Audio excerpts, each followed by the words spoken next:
This has been a subject that has interested me all my life. Like so many people growing up in this modern culture of ours, I grew up enmeshed in science fiction, grew up seeing shows like Carl Sagan's Cosmos, talking about billions and billions of stars and the high probability of extraterrestrials existing out in the universe. And of course, I heard many a tale about crash saucers, government cover-ups, pickled aliens, alien abductions, contact with UFOs, and all other manner of paranormal and strange phenomenon. So tonight, I'd like to give you a little bit of insight into the perspectives that I think have the most merit when it comes to UFOs. There's a lot of information out there, and there's a lot of disagreement about the nature of the UFO phenomenon.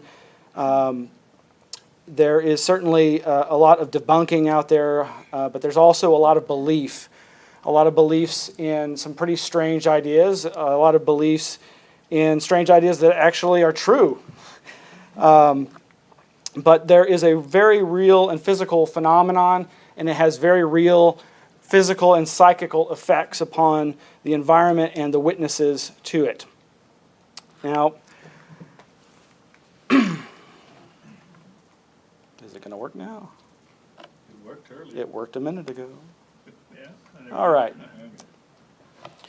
So, among the things I want to do tonight is provide you with as much information as we can squeeze into these couple of hours that could lead you in directions that you may want to follow up on. As Bob alluded to, I founded the Anomaly Archives. It has thousands of books on the subjects of consciousness, parapsychology, UFOs, ghosts and the paranormal, hauntings, out-of-body experiences, and whatnot. And there's a lot of different perspectives that people have never even heard of, and I think that people would benefit from a wider perspective on these different alternative views on the UFO phenomena. But some of the topics that we're going to cover are the different approaches to studying the phenomenon. We'll briefly touch on the fact that it does appear that this phenomenon has been with us throughout human history. We're going to touch on a lot of the psychological explanations that have been bandied about by skeptics and debunkers to try to disprove the possibility of actual contact with extraterrestrials. And we're going to talk about perception, the nature of consciousness itself, and useful tools like drugs. We'll also be talking about things like mind at large, Carl Jung's collective unconscious, and the parapsychological literature that I think is actually more important to understanding UFOs than just collecting UFO reports and physical trace cases. We'll also touch on the issue of dreams and what part they may play or be able to tell us about the nature of UFO contact. And we'll go into some more exotic hypotheses about the nature of the intelligences behind the UFO phenomenon. And then we'll touch on what different human agencies, whether they be tribal or corporate, may have known about UFOs and what they may be doing with that knowledge. Now, I was a wee little lad when I was already seeing, the science fiction on TV and hearing about UFOs, checking out books at my elementary school library. I remember one year getting that little action figure. This is a little bendy doll for the Close Encounters, the Steven Spielberg movie, very famous, obviously. Years later, I would discover that two of my favorite foundational UFO researchers were intimately connected to the production of that movie. Some of you may know that the grandfather of ufology, J. Allen Hynek, actually makes an appearance in the film, just very briefly. He's just there looking at the UFO at the end and with his, I think, his pipe in hand. But Steven Spielberg consulted Jacques Vallée, the French astrophysicist, computer scientist, who I regard as the preeminent figure in ufology for putting forth some of the most important ideas to understanding the mystery. Around that same time that the movie was coming out and I got that action figure, one of my grandmother's who had been running WRKL in New York State, told me about her having an abstract artist that she knew. She was a artist herself in the Greenwich Village area. And she told me, yeah, I've had this artist on who he started investigating close encounters, and he's been interacting with people who claim to have been abducted, and he's got witnesses from around the world who've never known each other, never communicated with each other, and they're all telling the same story of being abducted by the same big-headed, big black-eyed entities. And this had a profound effect on me. You know, I was reading about these stories, but like the whole abduction hysteria, if you will, had not happened yet. This was a couple of years before Bud Hopkins had even published his first book on this subject. And of course, she was referring to Bud Hopkins. And so that was one of the early things that I think predisposed me to an interest in following up on UFOs. Now, typically when people meet me for the first time, they've had somebody refer to me as, oh, that's that UFO guy. If you've got any strange experiences, you might want to tell them to him.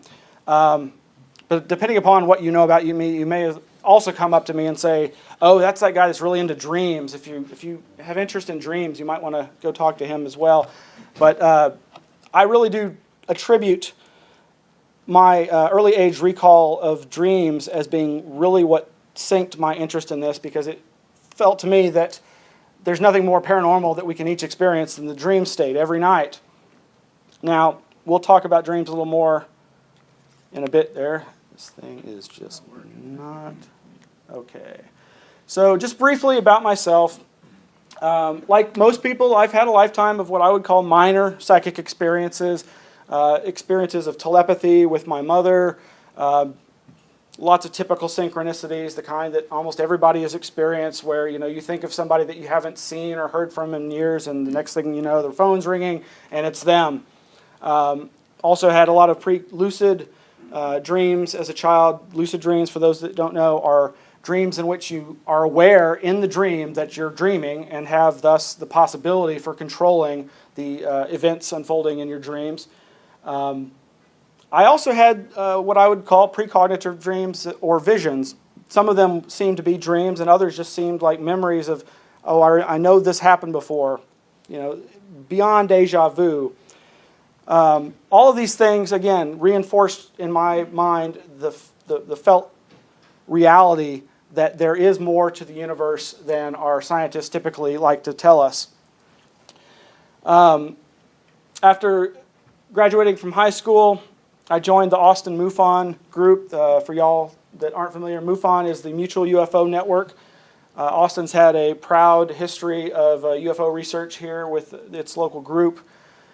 Did several things. Just when there were sightings in other cities that were reported with the media, I would go and obtain copies of the news footage.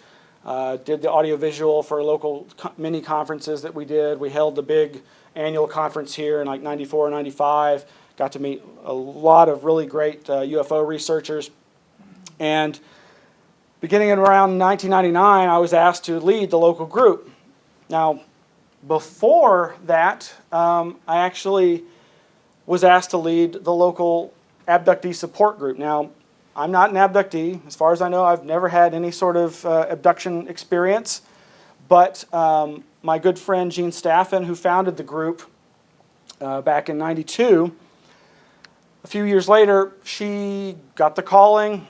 Something told her she needed to move.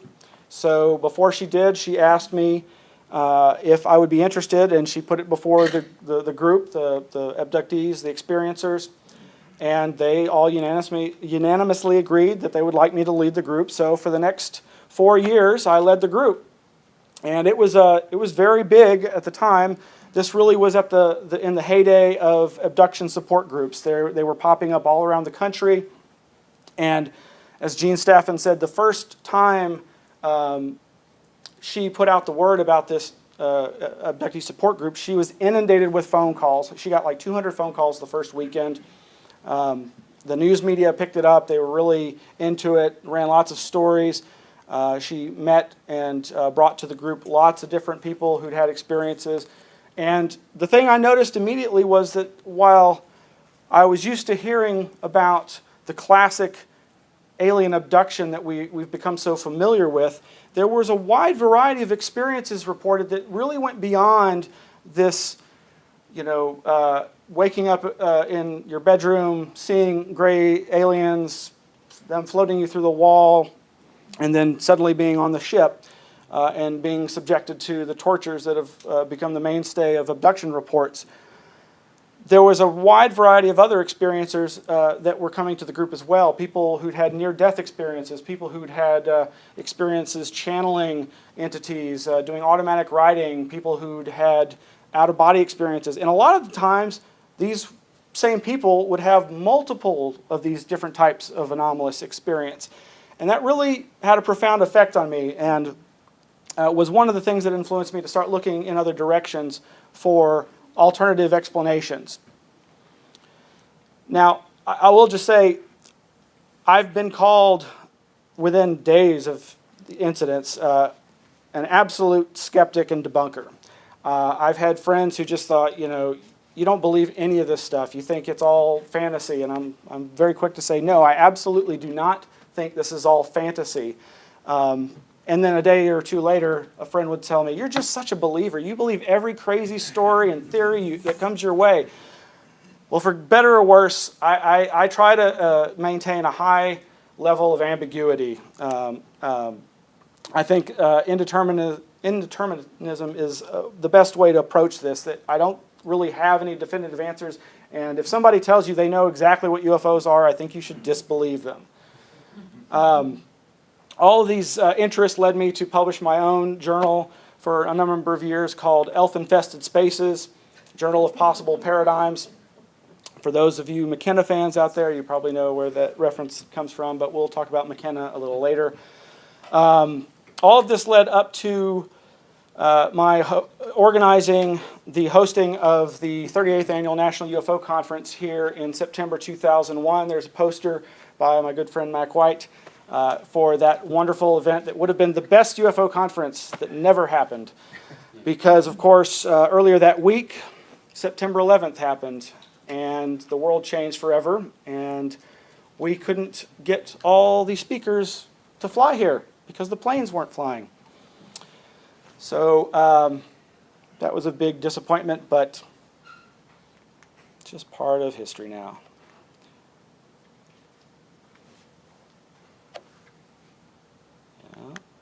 Okay.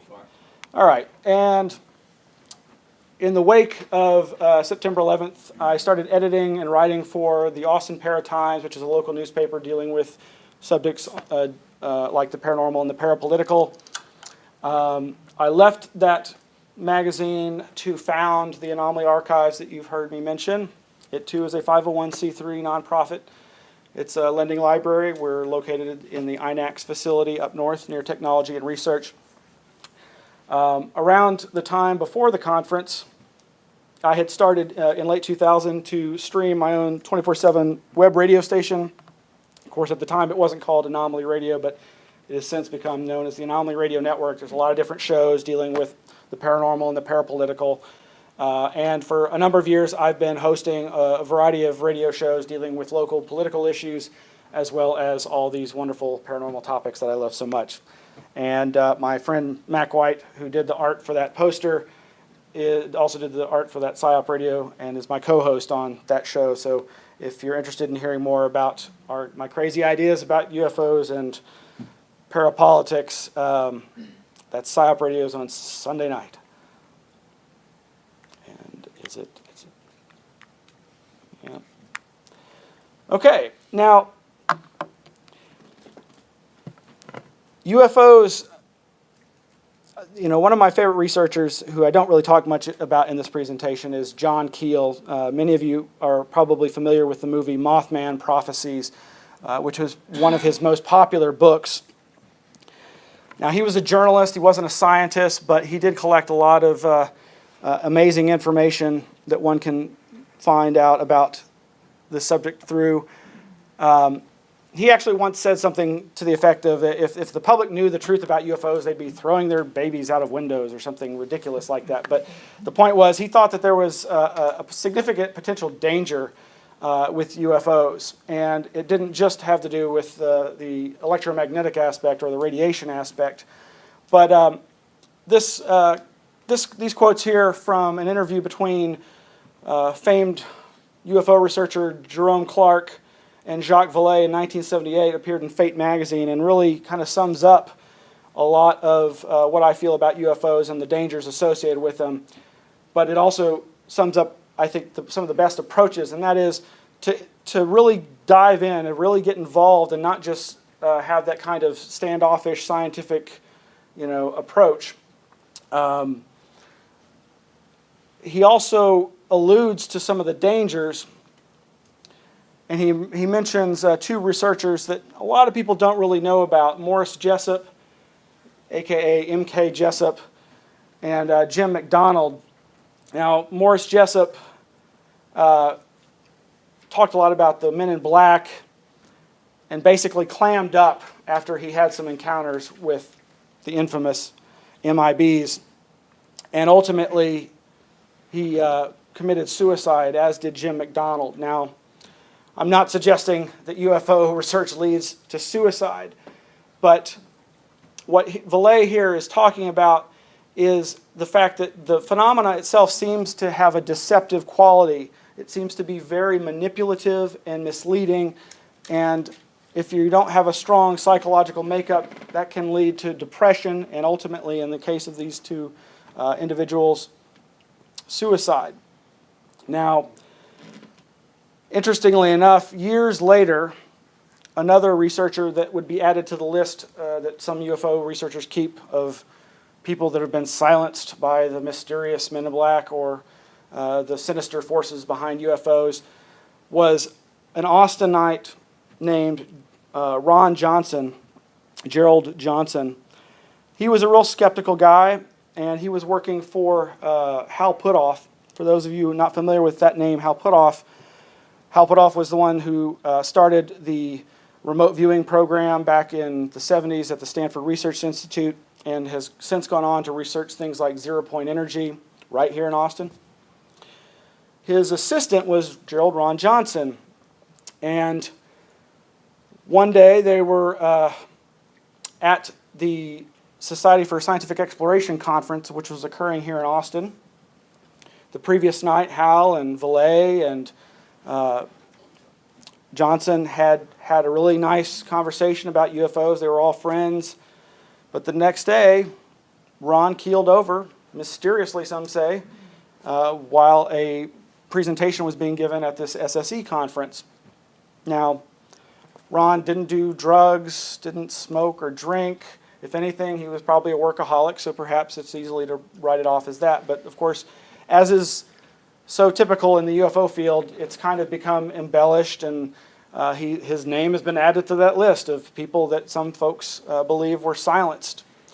I know that years later I was told that he had been considered as the potential next head of the Mutual UFO Network, which would have been an interesting turn of events because as skeptical as he would have been a very distinct departure from a lot of the other believer-oriented MUFON directors that have come and gone.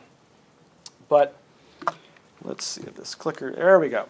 Now, I think of UFOs not as so much dangerous as they are an opportunity to educate about these strange phenomenon.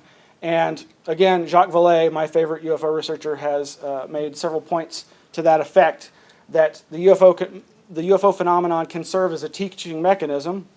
It certainly is a perfect opportunity for scientists to express to the public how science is supposed to work. Scientists are supposed to be there to help us understand little understood phenomena, and yet, as he says, the sightings put into question both the structure of our society and the laws of our physics, and we're free to run away from them just as science is doing. He went on to more recently say, by denying the reality of the reports, brushing aside the witnesses and treating them like fools or crooks, the academic skeptics are actually teaching the public that science is impotent at studying the phenomenon. Now, recall, one of the things that drove Vallée to research UFOs was when he was in France and working at a telescope with astronomers. They had recorded some UFOs on tape. And he watched as the astronomers destroyed the tapes because they didn't want to deal with the unknown that they were faced with. And that had a profound effect on him, and rightfully so. And thankfully, he went on to continue to research the subject. Another person that suggested the UFO phenomena might represent a sort of teaching mechanism is the voluminous paranormal New Age writer Brad Steiger. In one of his books, he outlined, as so many researchers like to do, all the different possibilities that UFOs might represent as far as explanations for their origins. And this is one that I thought was apropos. He suggests that they're a reality game theory, and that in the, as he says, in the teasing fashion of a Zen riddle or a Sufi joke, he theorizes a higher intelligence may use such highly improbable teaching aids as monster sightings to provoke us into a higher consciousness and a much broader view of reality. And that's a theme that comes up over and over again from many different researchers. The idea that whatever the UFO phenomenon is, it's actually having a long-term effect on us that isn't as simple as them doing a hybridization study or trying to come and get soil samples or study our culture. Now, I consider myself a Fortean and an anomalist. Fortean after Charles Fort. Charles Fort was someone who lived in the late 1800s, early 1900s, and was a collector of strange reports. He's also famous for saying that he thought we were property because of all the strange phenomena he had observed. And one of the things I like to use most is I use the UFO as a launching point to talk about all these subjects. Because as he says, one measures a circle beginning anywhere. And the whole quote there has to do with his interest in strange phenomena like falls of fish and frogs from the sky. We shall pick up an existence by its frogs. These things actually happen, and while they may have prosaic explanations like waterspouts picking up frogs in one location and depositing them miles away elsewhere, a lot of times it doesn't seem as clear-cut as that, and it seems to imply this phenomena that you hear a lot about in paranormal circles of teleportation, aports, materializations. There's been a lot stranger things that have fallen from the sky than just fish or frogs, and blood and guts, in fact. But Charles Fort is one of those people who basically said, look, here's the data, the damned data, as he said, that flies in the face of scientific understanding. And it's these things that science should be trying to grapple with instead of just sweeping under the rug as being, oh, it's an anomaly and it doesn't fit our paradigm, so let's not even try to deal with it. And of course, an anomalist is someone just that tries to grapple with these different types of anomalies. Now, anomalistics is another word for anomalists, coined by anthropologist Roger Westcott. Marcello Truzzi, whom you see there, was a really exemplary skeptic. He started this magazine called The Explorations, and eventually he helped found CSICOP. I don't know if everybody's familiar with that. They've changed their name since then, but the CSICOP, the Committee for Scientific Investigation of Claims of the Paranormal. These are the arch debunking skeptics that believers love to hate, that are often represented by people like Penn and Teller or James Randi. These are the people who basically don't believe that paranormal phenomena can exist, and so they go out of their way to try and debunk them. Now, the best of them aren't that. The best of them are like Marcello Truzzi, an actual skeptical seeker, somebody who recognized that science, needs to try to grapple with these things and not just be dismissive of them. He basically ultimately got excommunicated from the CSICOP group and founded the Center for Scientific Anomalies Research and published the Zetetic Scholar, which was originally the tagline to the Skeptical Inquirer, which was the Psychop magazine. Now, there's a lot of different ways one can approach this, and I guess you could sum up the approach that I take as being postmodern. And that's just simply a way of looking at these phenomena outside of old frames of references and realizing that every way of looking at something is a social construct. Jacques Vallée is often credited as being one of the first real postmodern ufologists because of his work on investigating tales of fairies, angels, and other entities, other strange encounters that up until that most researchers had not chosen to look at. They were simply looking at UFOs as extraterrestrial craft and the occupants as extraterrestrials. But he thought that he sensed in the narratives similarities to past experiences that humans have had. Now, some other areas that touch on this are systems theory, looking at things holistically, looking at things cyberbiologically. In other words, looking at the effects that this phenomena is having on humanity, looking at how it fits in to our culture, our history, our storytelling. And I think some of the better ways of looking at these phenomena is from a symbolic perspective, looking at them from a folkloric or anthropological perspective, and looking at them from a mythic perspective, but also understanding the parapsychological data, which we'll look at in just a little bit. And again, I think that this phenomena has been with us throughout history. You know, there's a lot of people who put stock in the ancient astronaut theory that believe firmly that extraterrestrials physically came here and interacted with humanity, or even seeded it, created it as a slave race, in some people's opinion. Now, there's a lot of different photographs and cave paintings and other ancient artifacts that one can look at with an eye towards, well, doesn't that kind of look like one of those big-headed, black-eyed aliens? Turkish ufologist Farah Yurderzu has that photograph down there of the stone eye icons that are prevalent in different parts of the world. And of course, angels and demons and the fairies, as mentioned, have all been possible precursors to our modern experiencing of UFOs and presumed extraterrestrials.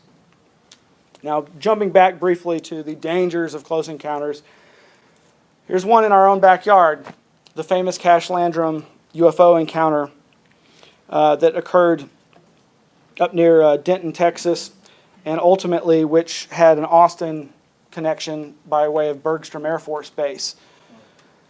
This is an infamous case where the two women you see there and the grandson, Colby Landrum, were driving home one evening and were confronted by this flaming diamond-shaped object that was hovering over the road. Later on, it was determined that there was some damage to the road by the intense heat given off by this object. And in fact, both ladies experienced health effects that seemed to be directly the result of their close encounter with this phenomenon. Now, the thing that makes this a little more complicated is the fact that they claim to have seen up to 23, I believe, Chinook helicopters. For those that are familiar with helicopters, the Chinooks are these giant troop transport helicopters. They have two blades. They're massive helicopters, and they say that that these helicopters were pinning the object in and seemingly trying to corral it away. In fact, there were other UFO sightings that night that described a similar object, and there were other people that witnessed those helicopters. Now, they tried to sue. The UFO lawyer, Peter Gersten, took on the case. They tried to sue the U.S. government. Unfortunately, they lost. Basically, that case was heard here in Austin at Bergstrom Air Force Base. It was investigated by John Schuessler, who would go on to become the head of MUFON for a while. It was also investigated by non-lethal weapons expert and thanatologist John Alexander. But unfortunately, I think it's Vicky, the grandmother, passed away probably due to the radiation sickness that she suffered. Now, this is just an example of the kind of thing that I would say if you do see a UFO, keep in mind you may not want to get that close to it. And to drive home that fact, here's something a lot of people don't know about, and that's the FEMA Firefighter's Guide to Disaster Control, Lucky 13, Chapter 13, called Enemy Attack and UFO Potential. This is a very strange place for UFO information to be found, but actually it makes a lot of sense. I think I first heard about this back in 1995, and it's sent every few years. The media gets a hold of this knowledge and does little local news reports. But interestingly enough, they actually allude to Jacques Vallée's research in one of his most important books, The Invisible College. And they talk about the fact that he cautions we should consider psychic effects, such as space-time distortions experienced by percipients of craft-like devices, which appear to fade away, dematerialize, and then reappear, of alien strange voices, or thoughts that may affect involuntary changes in the manner in which witnesses may react in such circumstances. Now, the chapter is much longer than that, obviously, and goes into much more detail, but they start off by focusing on the radiation effects, but then again, they mention these other more psychic effects. It's kind of a strange place for that. Now, a good example of investigating from both a physical and psychical perspective is Ray Stanford. Ray Stanford was the brother of Rex Stanford, two twins who had a history in the early contactee era of UFOs. In fact, in another book of Vallée's called Messengers of Deception, he talked about their affiliation with various contactee cults that were here in Texas during the 1950s and 60s. Now, one of the things people don't often realize is that Ray Stanford was the organizer of one of the most instrumented civilian scientific efforts to research UFOs that's ever occurred. Just outside of Austin, he had a small piece of land that had been donated to him by a local fellow, and they put there, as you see in that picture, a lot of, at the time, pretty high-tech equipment. They had a computer, they had laser magnetometers, ELF meters, radar, a lot of different equipment, and it was all linked in such a way so that even when they weren't there, it was monitoring the skies, and if a possible UFO tripped the magnetometer or the ELF meter, the computer would automatically call one of their representatives, one of their investigators that was in the part of Austin where they might be best able to view such a UFO. Now, that's pretty amazing. Nobody's really done this since. You know, there's organizations like MUFON and CUFOS and FUFOR and all the other American UFO groups, but nobody's reproduced this kind of research yet. And if you know, the way Ray Stanford tells it, he's got hundreds, thousands of photographs of various UFOs that they recorded at the PSI, Project Starlight International, here in Austin, Texas. Now, unfortunately, none of that has ever been published. And a few years ago, or I guess it was a decade ago now, I had the pleasure of hanging out with Mr. Stanford for a whole day and really just listened to him tell tales about the classic saucer era, the contactees. And he's pretty opinionated of himself, but he does seem to have accomplished quite a bit. He was a respected artist. He's a known psychic. He was doing channeling. That was where the psychical part comes in. Besides PSI, he had this other organization going on at the same time, AUM, the Association for the Understanding of Man, where he would do sittings and he would channel material from various higher intelligences, and kind of had a little group going there. In fact, the Austin MUFON group, from what I've heard, was kind of an outgrowth of this. But eventually it all disbanded, and again, that material has never been published, and unfortunately, I think it's because he really wants a lot of money for it. And I don't criticize him for that, but I'm also of the opinion that this is potentially a boon to science and humanity, and it should be out there for us to look over and to research, but he doesn't seem to want to get rid of it. But he also published some interesting books, Fatima Prophecy, Discover the Message and Meaning of Fatima. Fatima was a very famous case of a recurring luminous phenomena that was interpreted in a religious mold and happened like every month, and more thousands and then tens of thousands of people came every month to see this thing. And it's a very interesting case because it seems to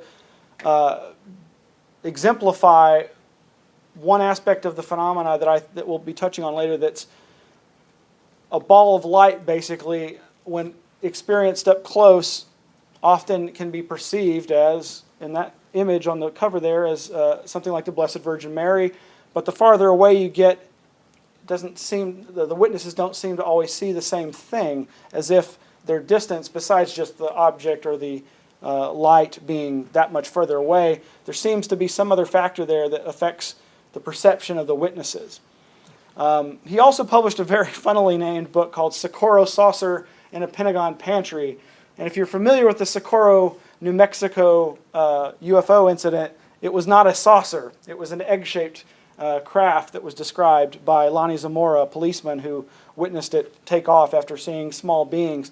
But that was a pretty important book because Ray managed to get some metal samples from the indentations of the landed egg-shaped craft, and he tried to get them into the hands of government scientists, and then the samples disappeared. Kind of classic, actually. Let's see. All right. So again, there's different ways of approaching this phenomena. You can approach it from, I'm just going to collect UFO reports. I'm going to, investigate close encounters and try to get physical traces. And in fact, that's one of the best people to do that kind of research is Ted Phillips. In that picture there, Ted's a young man being schooled by his mentor, J. Allen Hynek, as I said, the grandfather of ufology. Ted Phillips went on to create the Center for Physical Trace Research. Now, if you're interested in the absolute best physical scientific evidence for UFOs, he's your guy. He continues to do phenomenal research. He's actually gotten some attention recently on some of the cable UFO shows, but that's his one specialty. He doesn't really get into abductions. He doesn't get into all the other areas that one would think all ufologists are into, alien contact.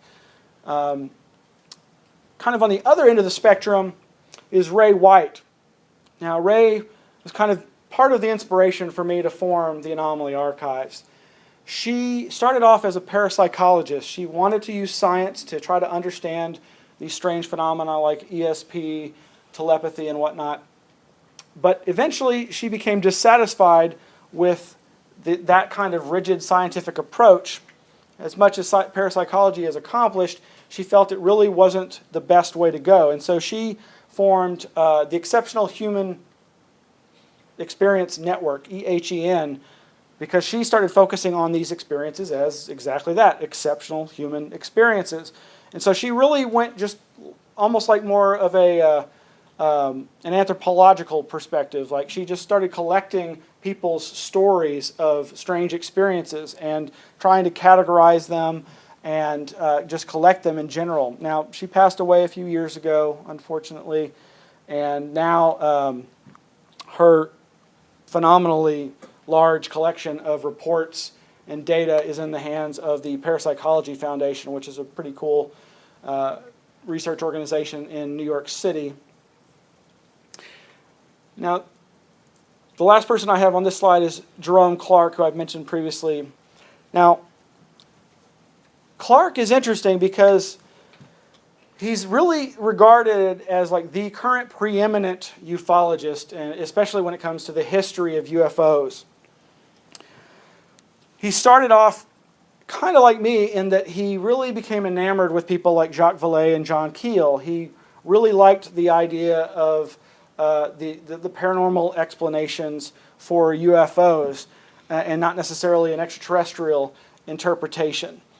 But as he researched that more and more, he came to feel that that just wasn't accurate, wasn't true. He pretty much went back to being a hardcore nuts and bolts kind of guy, believing that UFOs are best understood in terms of the extraterrestrial hypothesis, the ETH. But recently, he's kind of come almost full circle, except that he's not so much espousing a paranormal or parapsychological perspective as kind of a perspective like Ray White's. He's now using the phrase experience anomalies. He recently received the 2008 Dinsdale Award from the Society for Scientific Exploration, which is one of the few, if only, peer-reviewed scientific journals, scientific organizations investigating UFOs and anomalous phenomenon. And in his acceptance speech, he gave his presentation on his idea about experience anomalies. He's also recently had it published in Fortean Times, which is a really awesome magazine devoted to Fortean phenomenon. But he really sums it up by saying, you know, we should be able to believe our informants without believing their explanations. And this is the problem that so many of the skeptics, so many of the hardcore ufologists who reject alien abductions have been grappling with for so long. You know, for a long time, in the early days of the UFO phenomenon, you know, the UFO researchers, they were just coming to grips with the possibility that this wasn't just some, you know, foreign country's aircraft, but this was some aircraft from another planet. And they really weren't willing to even entertain the possibility that there were occupants. So when those stories of occupants started happening, they were really appalled. They suppressed the data, and it took a long time before they would even start talking about what we now call close encounters of the first, second, third, and on upwards kinds. Now, he goes on in this quote. This is from one of the best UFO lists that you can find out there called UFO Updates. He quotes religious studies scholar Jeffrey Kripal saying, "I am saying that you cannot read genuine paranormal events as simply subjective occurrences, as anecdotes, but neither can you read them as stable, predictable, replicable, measurable things out there, unrelated to subjective states of consciousness. They are both subjective and objective, or if you prefer, they are neither." And as Jerry Clark said, if we don't develop new ways of thinking about this particular category of extraordinary human experience, we'll be spinning our wheels forever. And in fact, that's what basically has been going on for the last 60 years, in my estimation, is that there are all the beliefs about UFOs, but very few of those beliefs are backed up by scientific evidence or even good critical thinking. But thankfully, Jerry Clark's finally come around. Now, there are a lot of psychological phrases, terms, and ideas that have been bandied about by skeptics and debunkers to disprove the possibility of these phenomenon. And without going into great detail about all of them, here is a list of just some of the more popular ones that have occurred over the last few decades. Of course, the first one is just this idea of confabulation or false memory. The idea that there might be some real experience at the heart of the report, but that the witness is somehow lying to not just the investigator, but to themselves, so much so that they actually believe what they're saying. And this idea that memories can be false, that you can have a memory of something that in fact did not occur. Now, this became pretty sticky over the last several decades. I'm sure you've all heard of things like child abuse and the wilder versions of that, satanic ritual abuse. The idea that there are groups of people who not only abuse children but have networks of people that abuse them. Debunkers and skeptics, call these panics and don't believe that any of this goes on. Now, a lot of psychologists in times past didn't believe that sexual abuse actually happened at all. And I think we can all agree that yes, it does. But in the last few decades, this idea of false memory syndrome was raised. And in fact, there's an organization called the FMSF, False Memory Syndrome Foundation, who are dedicated to the idea that not only do false memories occur, but that they can be induced, and that they're tearing apart families, and that a lot of claims of sexual abuse are in fact just confabulation and false memories. Now, without going into detail, there are a lot of spooky things about that organization, not least of which are there are a few people on there who have been accused of the things that they're saying don't happen. So I'll just leave it at that so I don't slander anybody. But another thing that became vogue for a while was the idea of fantasy-prone personality disorder that was advanced by psychologists Cheryl Wilson and Theodore Barber. And you can imagine what this is. Basically, they just believe that they showed that a lot of people, like 4% of the population, are fantasy-prone, that they spend most of their time daydreaming, and they're highly hypnotizable, have a history of childhood abuse, and often report pregnancies that turn out to be false or what they call hysterical.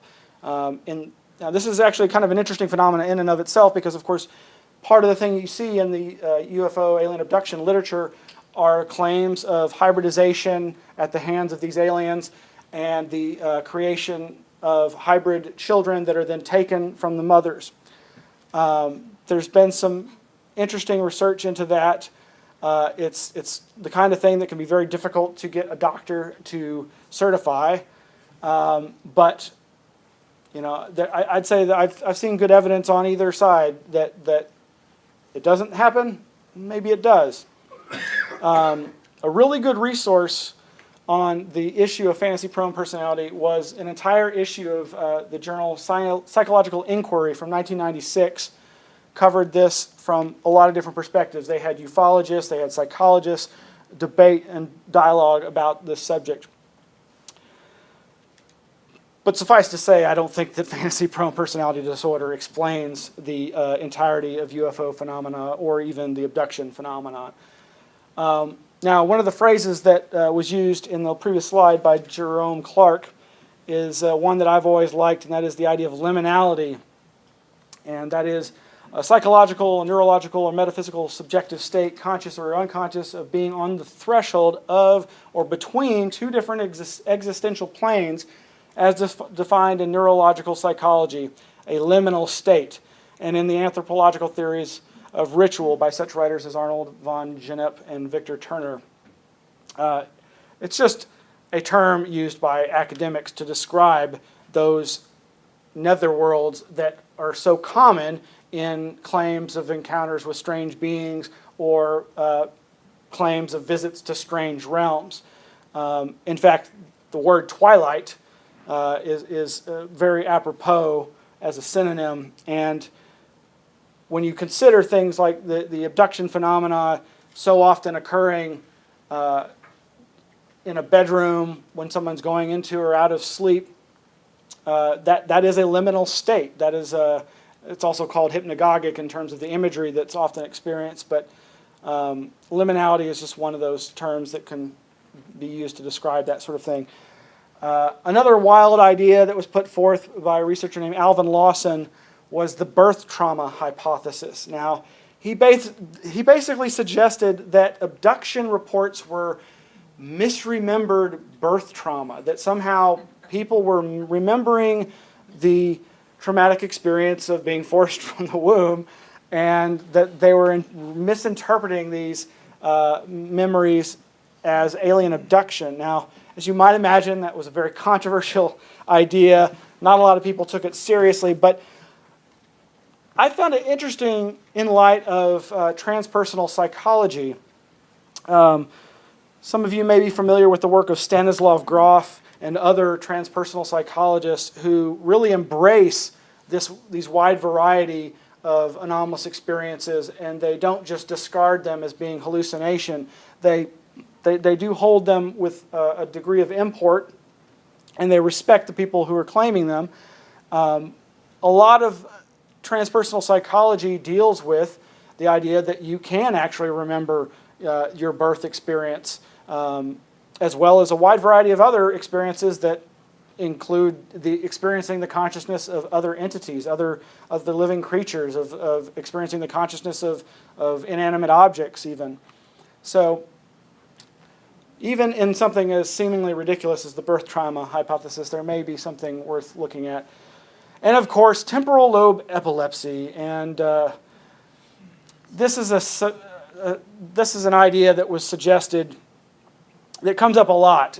Whitley Strieber actually raised this issue in his book Communion. He talked about one of his psychiatrists that he went to raised the possibility that he was suffering from temporal lobe epilepsy, and that could be creating these hallucinations that were surely what he was experiencing. But ultimately, his doctor, they did the MRIs and EEGs, and they came away, and all this stuff is on Whitley Strieber's website, Unknown Country. He's got all the documentation for all the experiments, all the tests that he's undergone, and they came away saying, no, you do not suffer from temporal lobe epilepsy. But that's one of the ideas, especially espoused by Michael Persinger, who we'll talk about a little in a moment. Another thing, just a lot of people don't realize, the phrase cognitive dissonance actually has its origins in a UFO cult. Now, this cult involved a woman who was doing automatic writing. She was supposedly channeling an extraterrestrial from the planet Clarion. That planet actually comes up quite a bit in UFO contact lore. And a group of people had started surrounding her who believed her ideas about the end times that were coming. It was basically, she was predicting a flood was going to destroy the world, but they were going to be saved by the saucers. And this is, of course, an idea that has been since repeated a number of times by a wide variety of groups out there. The most famous, of course, probably being the Heaven's Gate cult that committed suicide back in the mid to late 1990s.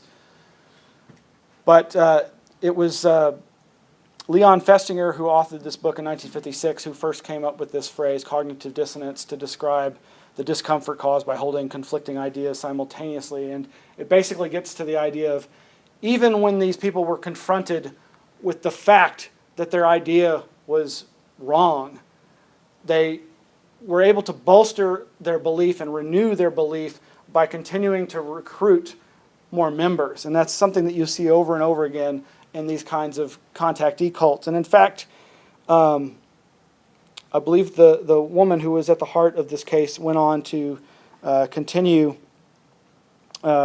channeling and delving into the New Age. And another idea that I think is just skeptics' way of writing off these experiences is this idea of folie deux, the French word for a madness shared by two or more. Again, this is just basically writing off these phenomena as a psychiatric classification, which is actually in the DSM-V. Now, interestingly enough, Wikipedia cites related phenomena that we might kind of come back to later, and that is the possibility that there was a chemical developed by the military to induce the madness of two. And it also comes up in the research of Metzner with anthropologists studying the ayahuasca users in South America, which of course we're going to get on to the drugs here in just a minute. So now, getting back to temporal lobe epilepsy, that's really the bailiwick of this fellow, Michael Persinger, who is a rather interesting character. He's at Laurentian University in Canada. It's his theories that I find really potentially useful and telling. Most people know of him because of his creation of what he calls the God helmet. And that is this helmet with magnets on it that he uses computers to program how they oscillate around different parts of the brain to induce experiences that are very similar to the felt presence that people often report in their bedrooms when they have the bedroom visitation, alien abduction type experiences, the levitation of the body sensation that's often reported in out-of-body experiences, and just that sense of being in the presence of something divine even. Now, I've heard a lot of criticisms of Mr. Persinger's work. He comes across as being an absolute materialist, reductionist debunker. He basically is suggesting that all of these mystical experiences, all of these supposed contacts with extraterrestrials can be reduced to hallucination in the brain. We're back to just, it's plain old fantasy. But I think he actually has some interesting ideas, not least of which is he espouses ideas about the potential for creating synthetic telepathy. He actually has some ideas for how humanity can experience each other's thoughts through the kinds of technologies that he's investigating.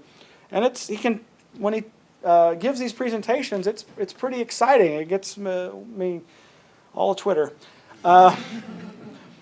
But again, it's when he reduces it all to fantasy, basically, and doesn't attribute anything significant to it that I lose interest. But the other area that he pioneered on this side of the pond in North America was this idea he put forth in a book called Space-Time Transients and Unusual Events, where he correlated all manner of strange encounters from UFO sightings to the discovery of anomalous archaeological finds. He correlated these to fault lines. Now, his idea basically is a variation on another researcher who's the exact opposite of this guy and whom I respect much, much more, and that's the British researcher Paul Devereux, who's known as the Earthlights researcher. He's an investigator of ancient sacred circles and standing stones, and he's been researching Earthlights for a long time and is really the preeminent expert on that subject.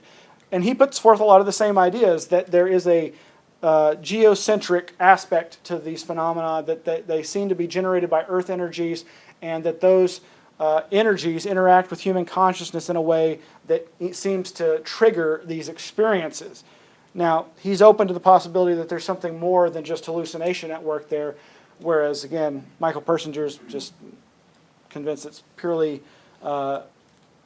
fantasy. But we'll come back to Devereux and Persinger a little later.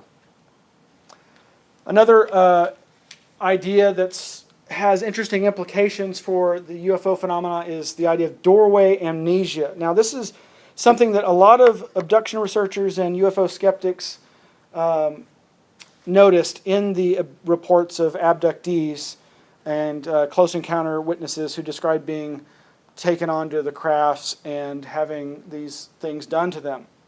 And that is basically that more often than not, they don't ever describe actually going into the craft or coming out of it. Now, there are exceptions to this, as there are to most things, but generally speaking, and she says present in over 95% of the cases she's dealt with, this is there, where they may remember floating up towards the light. They may then recall being inside the craft. They may even recall going from room to room, but even then, that's not that common.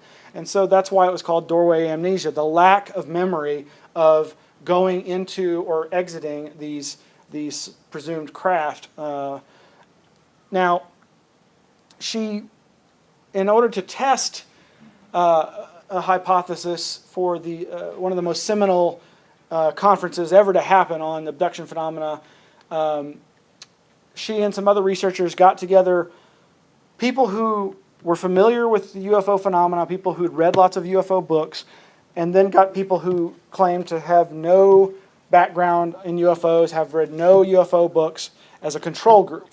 And basically they asked them to imagine a UFO close encounter and abduction.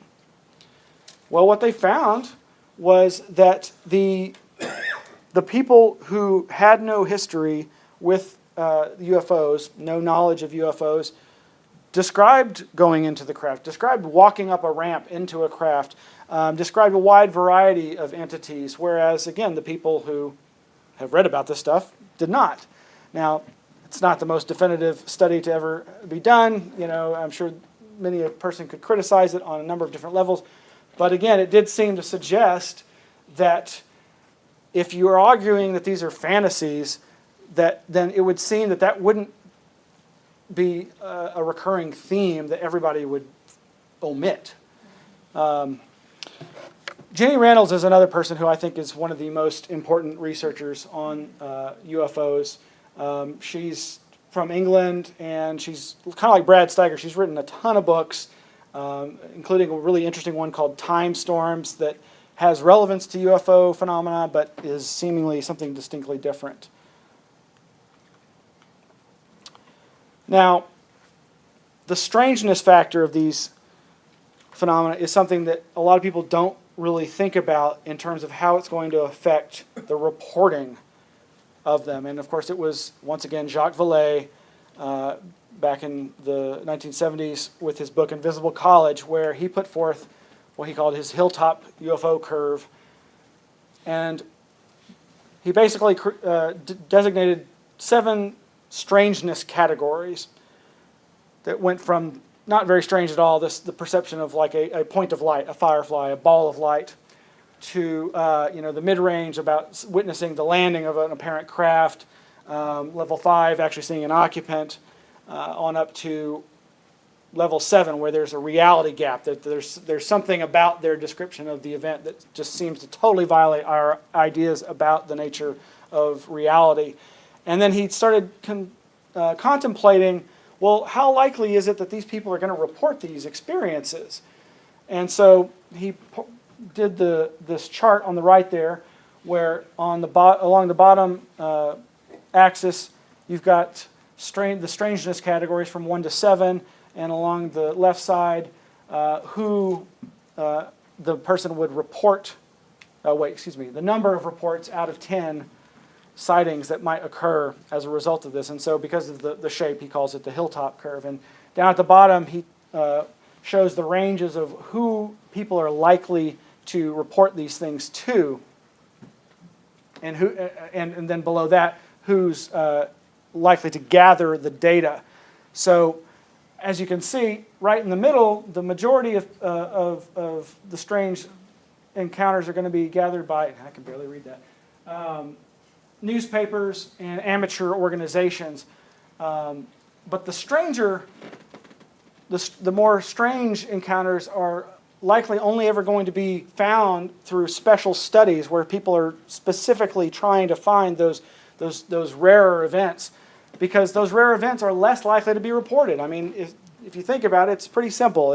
If you have, you see something odd, yeah, you might be hesitant to tell somebody, but you're probably going to tell a few friends, neighbors, your priest. But the stranger the event, the less likely you are going to report it. He sums it up by saying the hilltop theory could be summed up in the statement that the type of data collected by an investigator is a function of his image, the beliefs about him, among his audience. It implies that scientists can only obtain a certain type of data, a biased sample. Similarly, the military and the amateur groups each perceive a different angle of the entire phenomena. One can only learn more by changing one's own projected attitude, and that is what I have done. Now, along these same lines, I saw Vallée speak in 1992 in Albuquerque, New Mexico at the MUFON UFO conference.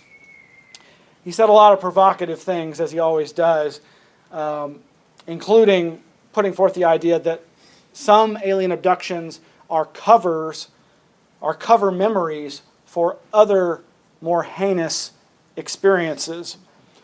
But one of the things that he said is he'd gotten numerous letters from abductees who had worked with some of the biggest names in the alien abduction field. Now, he didn't name those names, but it seemed pretty obvious to me that he was speaking of people like Bud Hopkins and David Jacobs. And basically, these were abductees that said things like, all of those aspects of my encounters that didn't fit this researcher's preconceived ideas were suppressed and rejected. And this goes to this hilltop theory that there's going to be, in some ways from both perspectives, that the researchers investigating these phenomena are going to likely exclude those things that don't fit their theory, which isn't good science.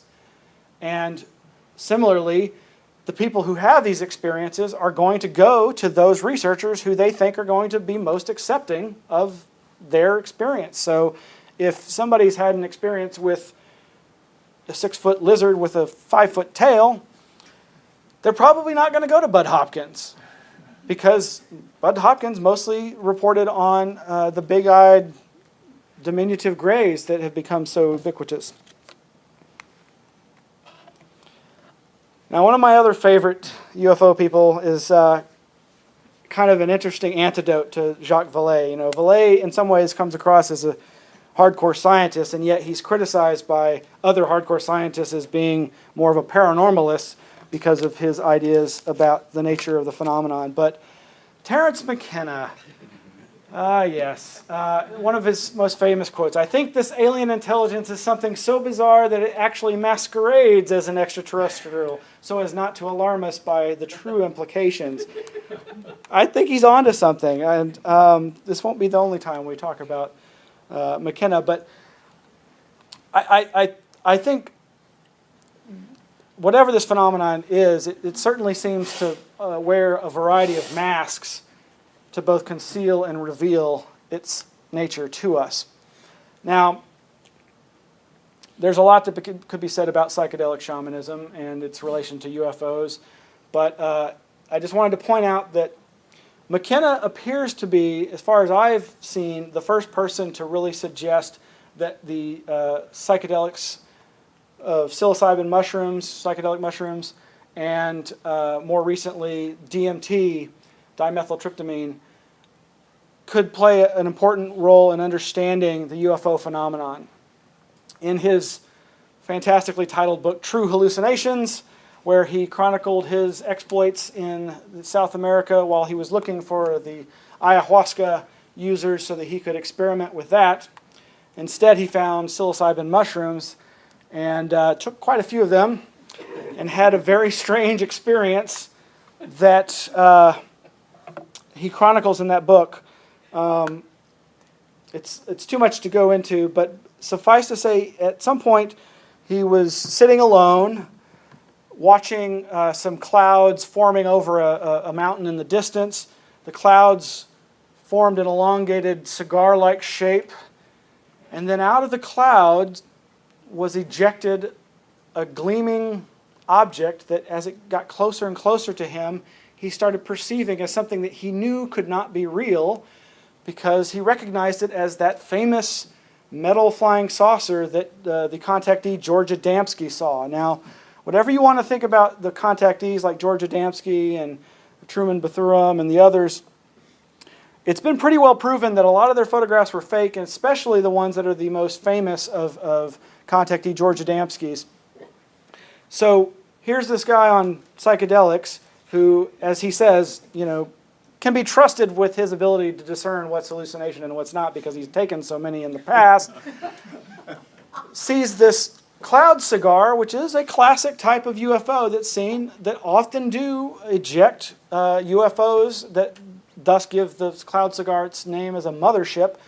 This metallic craft starts flying towards him, and it's getting closer, and he, like I said, he recognizes it as something that can't be true because he knows those kinds of craft are just the stuff of hoaxes. And it proceeds to fly over him. He hears a very science fiction-y sound, and he's thinking, no one's going to believe me. Here I am by myself on psychedelic mushrooms. Now, McKenna was prone to all manner of speculation. He was a trickster himself. He loved to spin yarns, most of which I think he believed on some level, but none of which he said were absolutely the truth, but which he would be able to often convince people was the truth. And one of those ideas was that the mushroom had spoken to him in one of these psychedelic reveries and told him that it was an extraterrestrial, that it had, as spores can do, traveled through space, come down here many, many eons ago. We'd eaten those little caps out of the dung on the plains of Africa, and it sparked our evolution, our consciousness, and ultimately its aim was to advance our consciousness so that we could become spacefaring and take the spore elsewhere. That's just one of his ideas. But he went on to finally experiment with DMT, and he came away with the belief that, as he said, it was a UFO experience on demand. Now, I recall, I didn't actually see this, but he was here in Austin at the Whole Life Expo, and both he and Whitley Strieber were among the attendees and giving lectures on their respective areas of inquiry. Now, McKenna often, I think, was kind of dismissive of Whitley and the abduction narrative. He would vehemently say, what I'm describing is not that. And yet, there's a lot of people who wondered, well, are you so sure? When basically this drug that occurs naturally in the human body, occurs naturally in a number of different plants, seems to create an experiencing of visiting another realm. So he suggested that it could provide insight into the way in which the cultural feedback thermostat explanation of UFOs put forth by Vallée and others actually works. Those people who experience the DMT seizure and are plunged into the current myth of the other actually return as apostles of that myth, able to clarify and refine it, and by those means to exert the tuning and control of historical development that may be the purpose of the agency behind the UFOs. Now here, he was often at odds with Vallée on Vallée's ideas about UFOs. Vallée, besides thinking that there was a true alien intelligence, also believes that there are human agencies who have figured out some aspects of the UFO phenomena and are using it for their own purposes. That's where McKenna says, though, you're just paranoid, man. But here, McKenna captures Vallée's control system hypothesis and calls it the cultural thermostat hypothesis, which is actually pretty accurate because McKenna has suggested that the control system that he posits is behind the UFO phenomena is constantly adjusting humanity's course every time we start getting either too scientific or too mystical. That it somehow is a control mechanism like your air conditioning system, keeping it not too hot and not too cold, so that we keep on this path ever moving forward. All right, so yeah, I really like the caduceus symbolism there, connecting it to the mushroom. And I've seen some other similar drawings that show the mushroom and the pillar of light as being connected. All right, now DMT has actually been scientifically researched, thankfully, in a country that represses all experiencing of anything but normal beta waking consciousness. This man has managed to get permission from the government to investigate the effects of DMT on volunteers. This new movie has just been released this month, DMT, the Spirit Molecule, and in fact, its creators, producers are from here in Austin, so there's an Austin connection. It's available for streaming online. I have yet to see it myself, but I'm looking forward to it. It's got a wide range of researchers, both ethnobotanists, psychologists, as well as a lot of people that you'll recognize from the paranormal and New Age field. But basically, Rick Strassman, investigated the effects and came away with lots of reports from the volunteers who said that they experienced an alien other and that they felt that they were going to some other realm. And they felt certain that this was a real and physical, even though they know they'd been dosed, so it's kind of like, well, you know I was under the influence, but... So this is another area that could be explored as having relevance to these other worlds that are often described. Now, Aldous Huxley is famous in the drug realm as well for his exploration of psychedelics. And he really, I thought, sums it up well. And this gets to the issue of perception itself. You know, if you really look at the science of perception and consciousness, you come away realizing that your experiencing of everything that you consider real is illusory. That perception is simply a virtual reality construct that helps you navigate the real world. And that's kind of what Huxley was trying to put forth. He said that, Wikipedia says, he believes that psychotropic drugs can partly remove this filter, which leaves the drug user exposed to mind at large. And this mind at large idea is very similar to ideas expressed by Carl Jung about the collective unconscious, the idea that there is a ground state of being that represents all knowledge, all information, and that we can experience this. Now, that's one of the things that led me to my own experimentation with psychedelics, was the desire to try and see what it's like to take away some of those filters. You know, there's a number of different ways one can experiment with consciousness, whether it be through breathing, food and diet, or chemicals in the form of drugs. And any one of these techniques or tools can help you realize just how much of your perception is enculturated, is taught to you by your society, and which largely these filters are there to allow you to be able to interact with people in a normal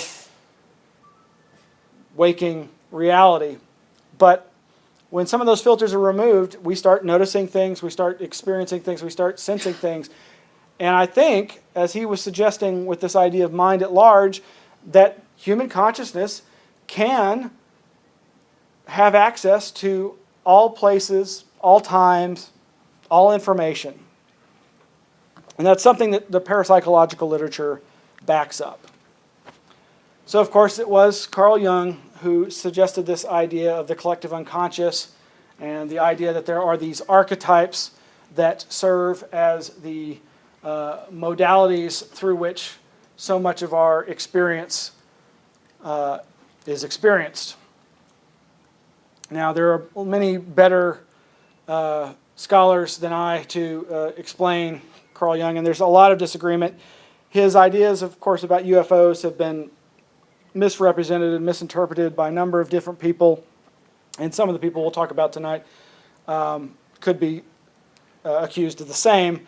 But his ideas about the collective unconscious and UFOs recur over and over again throughout the literature of, I think, the best postmodern UFO researchers.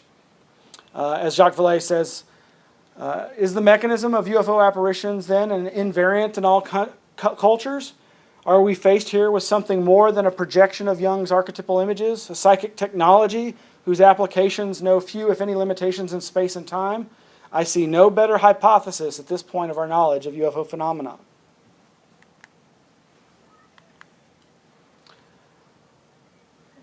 So these are just some illustrations to give you a little idea of the collective unconscious. The iceberg metaphor or analogy is a good one, in that there's this tip of the iceberg that's above the water that represents your normal waking consciousness, and underneath that water is a far larger potential mass that overlaps with everyone else's experience. The general idea of archetypes in the collective unconscious is that wherever they might come from, we don't know, but that there are these immanent forms, these archetypes that represent like the oldest experiencings of humanity, and that they're intimately connected to Jung's idea of synchronicity, of meaningful coincidence.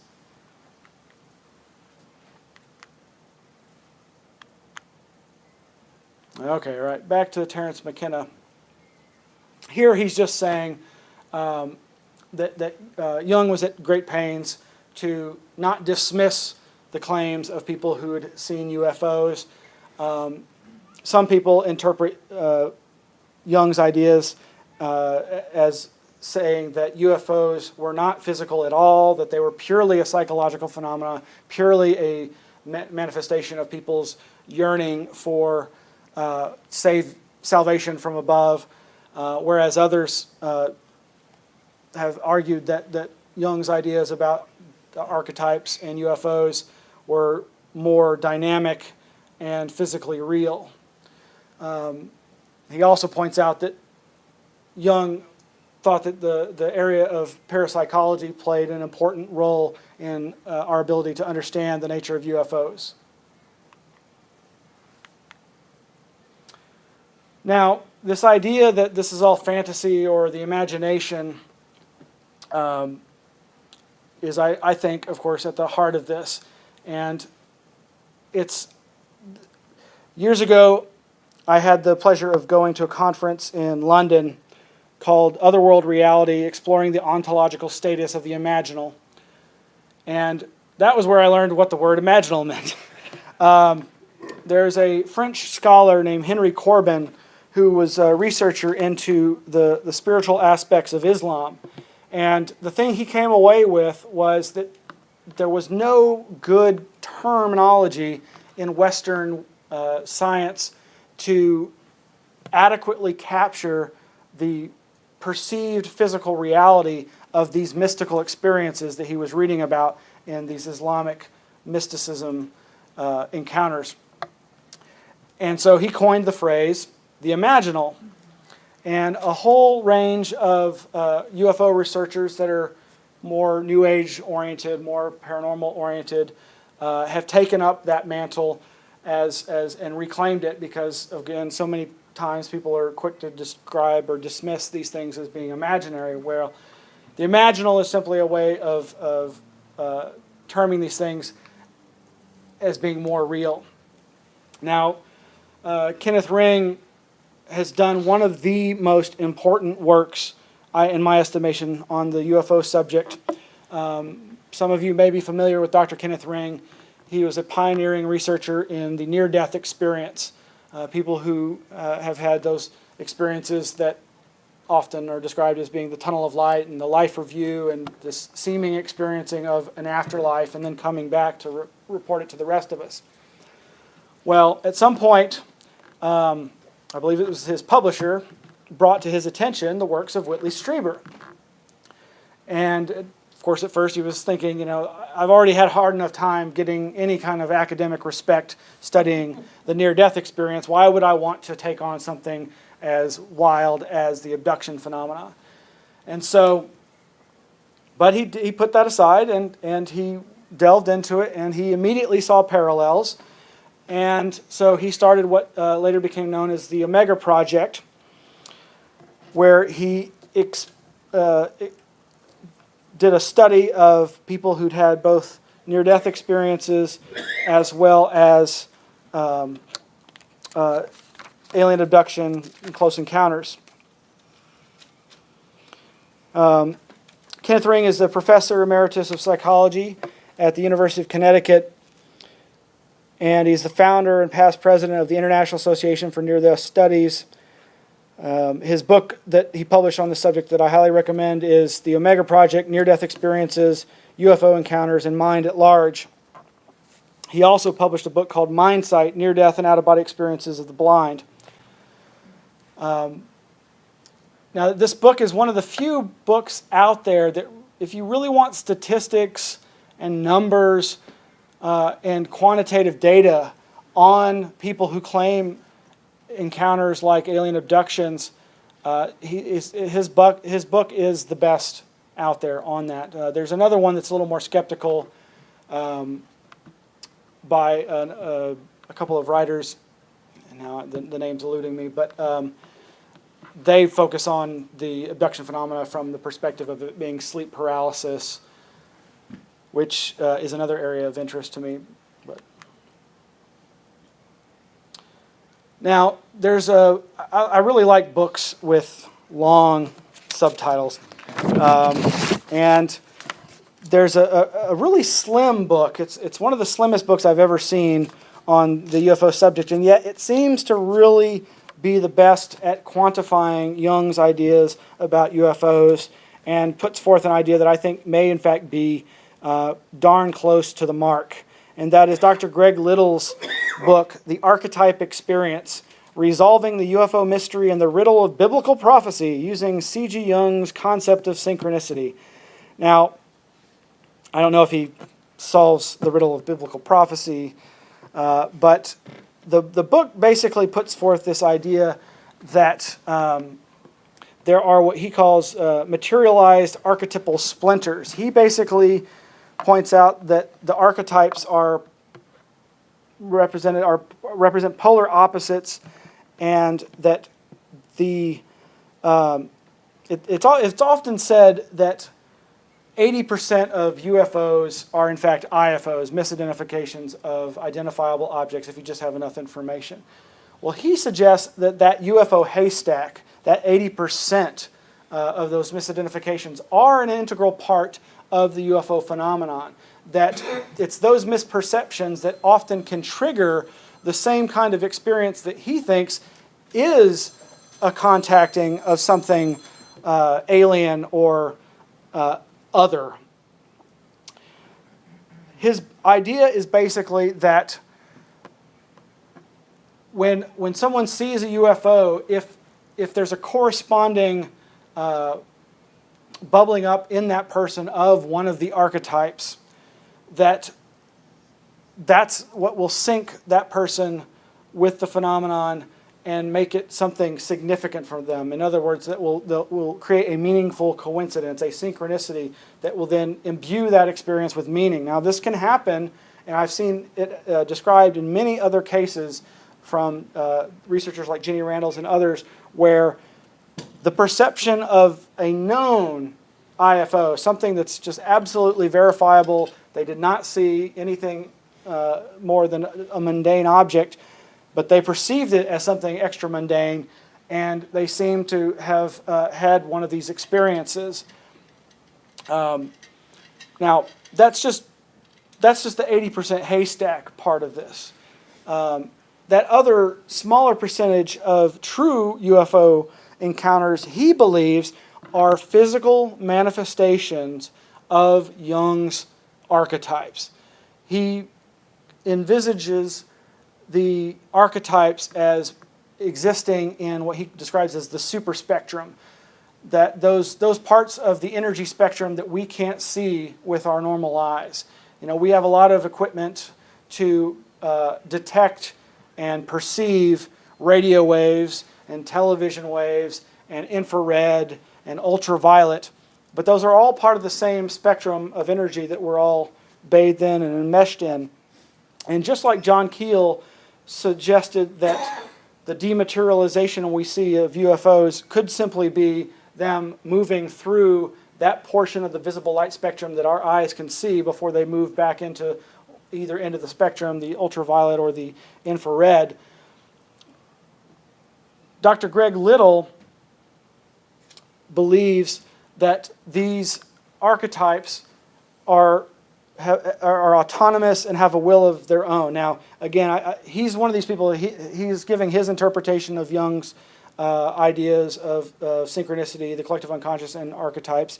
There's a lot of people that would probably disagree with him, but I've also found a lot of other researchers that seem to agree with more or less the same idea, even without knowing anything about Dr. Greg Little. Now, Dr. Little is I believe, psychiatrist. He works in the prisons, works with inmates.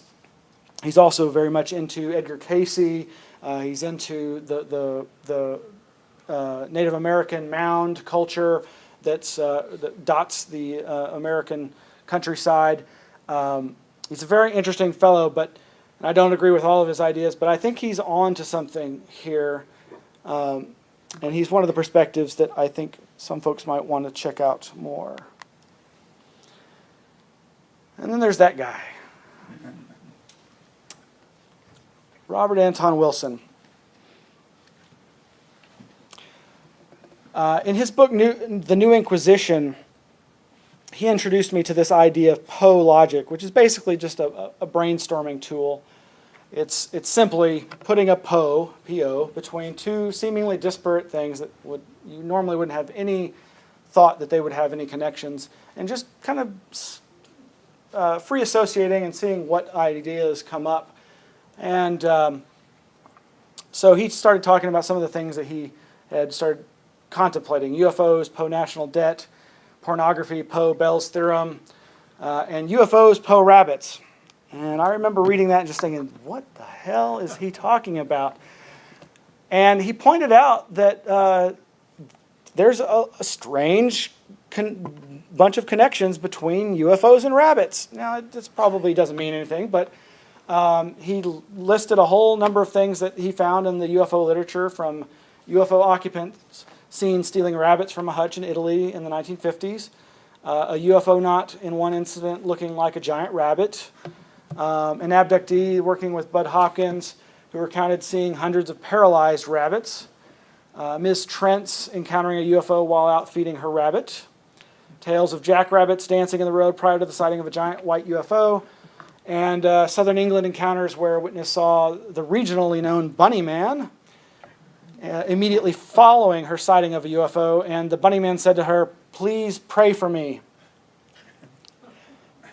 Well, that's all weird enough as it is, but within weeks of reading this, I was talking to a coworker of mine, and she tells me about her UFO sighting as a child. And wouldn't you know, she was a teenager at the time, and she had gone outside to get her little sister, who was tending to their rabbits.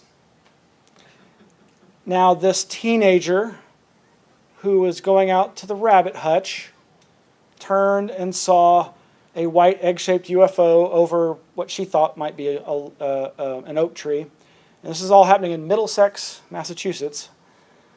And she saw this egg-shaped UFO over the tree because her brother had had a sighting, and because she'd heard of all the abduction story, she became very frightened and grabbed her sister, and they ran back into the house, and she's trying to get her parents' attention, and she sees it moving across the yard until it just goes away and disappears in a purple flash.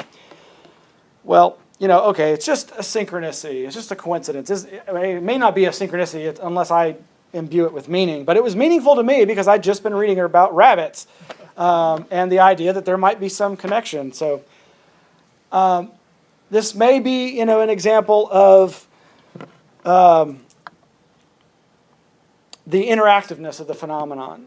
A number of UFO researchers have pointed out that, including John Keel and even Stephen Greer, have suggested that the phenomena seems to be interactive. It seems to pick up on the thoughts of those investigating it and reacting to it, whether it be crop circle researchers who, you know, think about a design that has not yet been created, and the next day, boom, there it is in a field, to John Keel talking about ideas that he would have and not tell any about the UFO phenomena, only to, you know, days later get a phone call from a witness who described exactly what he had been theorizing. There seems to be kind of a feedback loop there. Now, in Dr. Little's Archetype Experience book, he relates his theory also to Robert Anton Wilson, who had the idea of the synchronet, that there's a state of mind that we can enter into that allows us to perceive those interconnections, and that's what he called the synchronet. Now, Jacques Vallée, in his 1979 book Messengers of Deception, kind of posited a vaguely similar idea, and it's kind of exemplified in a strange encounter he had. He was investigating contactee cults, these groups of spiritualists and religious people who were beginning to believe in salvation from UFOs. And one of the groups he was investigating had an old biblical name called Melchizedek, the Order of Melchizedek. So he's investigating this, and the way he tells the story, one day he was going back through his receipts for all his travel and research, and he noticed that a cab ride he'd taken in LA was signed M. Melchizedek. And he looked up this person's name in the phone book, and sure enough, he somehow, while he was researching Melchizedek, had managed to get a lift from the one Melchizedek in all of LA, or the only one he could find in the phone book. Now, Vallée is a computer scientist, so he's used to dealing with information, and he's used to the ideas of information theory. And this led him, this and other experiences, led him to suppose that maybe the nature of reality is like a computer bulletin board, that somehow when we put our intention out there in the universe, that the universe will, per our request, bring us into contact with that information. So in this case, he was asking the universe for information about Melchizedek. Well, he didn't quite know about it until after the fact, but it seemingly had. Perhaps these things are all connected. This Robert Anton Wilson's idea about synchronet and Jacques Vallée's idea about informational bulletin board aspect to the universe. I think there may be in this some clue to the way magic works. Now, sticking with Robert Anton Wilson and rabbits, in his Cosmic Trigger Volume 2, there's this quote that just floored me. The puka takes many forms, but it's most famous when he appears as a giant 6-foot white rabbit, which is the form most Americans know from the play and film Harvey. Whatever form the puka takes, he retains the special ability of his species, which is like that of Thoth in Egyptian legend, Coyote in Native American myth, or Hanuman, the divine monkey in Hindu lore. He can move us from one universe or belief system into another, and he likes to play games with our ideas about reality.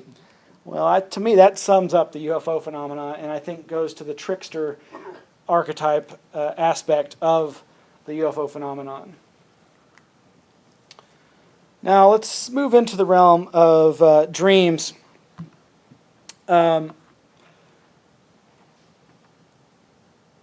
There's a lot. This actually, I guess I really found out about these interconnections through the book I mentioned earlier by Dr. Kenneth Ring, who was, of course, researching near-death experiences, then started researching alien abductions.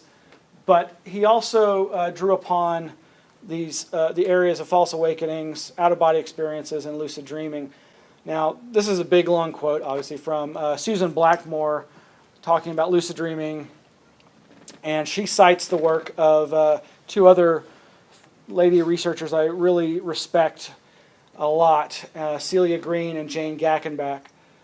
Now, Susan Blackmore, she's got a lot of great ideas, but she's pretty much reductionistic skeptic. She I think got into UFOs or got into the paranormal really hoping to find the Holy Grail to prove psychic ability, but she's since become very hardened and disillusioned, you could say. But in this quote, she's summing up the research of Celia Green of the Institute of Psychophysical Research in Oxford. That's Celia Green back in the 60s in the middle there. She referred to these experiences in lucid dreams and perceptions of apparitions and out-of-body experiences as metachoric experiences. And this is just one more term for these types of experiences that most skeptics will consider fantasy or hallucination. But at least Celia Green was open to the possibility that there could be some anomalous cognition, some sort of psychic ability at play in some of these, though she too has pretty much been disillusioned by such. But the important thing about metachoric experiences is that what she found in studying quote-unquote hallucinations, apparitions, lucid dreams, and out-of-body experiences is that these experiences, they're often written off as the result of stress. Somebody started hallucinating because they were under a lot of stress. But what they found was that these experiences could happen in the most mundane circumstances. And what she means by metachoric is that the entire field of one's perception is replaced by hallucination, by this this other reality. And yet the person can move around and doesn't seem to like fall on the ground and stumble, and they seem to still manage to interact with their environment. But I think this gets back to the idea I was talking about earlier of perception being a virtual reality, that the senses, the perceptions that you take as being definitive examples of the physical reality of your surroundings are in fact a virtual reality that can be superseded at almost any moment in these experiences. Now again, I'm not saying what the source is, but the point is that we can experience a wide range of phenomena that seem to contradict the foundations of what we consider reality. And she calls them metachoric. When I was in London for that conference I mentioned, I got to hear speak this fellow, Alan Worsley, and he's a true oneironaut, an explorer of dreams. He was the first person to prove the existence of lucid dreams by communicating from the dream state to the technicians in the lab while he was dreaming. Basically, he had trained himself to give a signal by moving his eyes when he was in a dream and realized he was dreaming when he was lucid, to signal those scientists in the laboratory who had him hooked up to EEG equipment so that they could detect when he was in an actual dream state. So he was the first person to prove, because for a long time before that, no one actually believed that you could actually be lucid in a dream. Because if you're lucid, then clearly you're not dreaming if you're awake. But he said some things at that conference that really made me think, this could have relevance to the alien abduction phenomenon. And this quote here, it's maybe not from that conference, but it sums up what he had to say. "I am not given to superstition or believing in unnecessary entities, but perhaps the term dream is a little too bland to do justice to the ultra-realism of these experiences. For instance, if one dreams, as I have, in rich tactile and auditory imagery of being examined in the dark by robots or operated upon by small beings whose goodwill and competence may be in doubt, or abused in various ways by life forms not known to terrestrial biology, it can be very difficult to keep still." Now, keeping still is how he enters the state. He's actually trained himself, and this is something that very few people can do.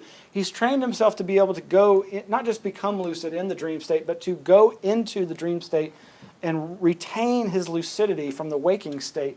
And he does that apparently by lying still for like 2 hours or more at a time before he finally gets into that state. I've corresponded with one other person who claims to be able to do that. But he goes on to say, "I suspect that many UFO abduction experiences as well as out-of-body experiences are examples of the same kind of thing." Now, again, Jacques Vallée published a seminal book back in the 70s called Invisible College, what scientists have discovered about the UFO influence on the human race. Well, what I didn't realize was apparently that book was also published under the title UFOs, the Psychic Solution. And because, of course, one of the things he tackles in that book was the fact that what all the other UFO researchers at the time were not willing to talk about, and that was the psychic aspects of UFOs. And here he sums it up by describing the types of manifestations that often accompany UFO encounters, and which make him think that there's something more to it than just the idea of extraterrestrials. Heightened awareness of synchronicities, paranormal sounds and lights, and occasionally absurd coincidences similar to those described in poltergeist literature. In fact, a lot of UFO experiencers and encounter witnesses go on to start having psychic experiences. And experiencing sometimes poltergeist-like phenomenon. Now, the specifics of the parapsychology sciences that I think really do the most justice to the UFO phenomena are found in this book, and it's amazing. This book, if you've never seen it, It's massive. It's a huge, really thick book. It's basically the proceedings of this conference that was held at MIT, Cambridge, Massachusetts, back in the 90s, called Alien Discussions. It's just phenomenal. I mean, you could stun an ox with it. But to my mind, the best thing in it is the shortest article, and it's called "The Possible Telepathic Spread of UFO Abduction Stories." It's by Brian Thompson. Now, this article that he puts forth is, like I said, very small, but it packs a punch, and he just goes through all the literature about how hypnosis seems to improve psychic ability. And so he posits, are hypnosis sessions enhancing a telepathic transfer of abduction scenarios from UFO investigators to abductees? Now, he's not dismissing the abduction stories as being, fantasy. He's just pointing out that the parapsychological literature seems to show pretty clearly that hypnosis is a great way of transferring information from one person to another, and that maybe that's not the best tool to use in exploring UFO experiences. Now, I've had a lot of people come to me over the years and ask if they should get hypnotized to explore their UFO experiences, and I would say, hell no. I think hypnosis is a valid tool, but it's also very little understood. And again, I think the data suggests very strongly that it can just as easily cloud the situation as it can elucidate it. And we're running out of time, and I've still got many more slides. But again, going back to Jenny Randall's in England, she says it more clearly than I could. The evidence of psychology is at best split. And I find biased against hypnosis being used as a way to uncover even, say, a 75% truth level.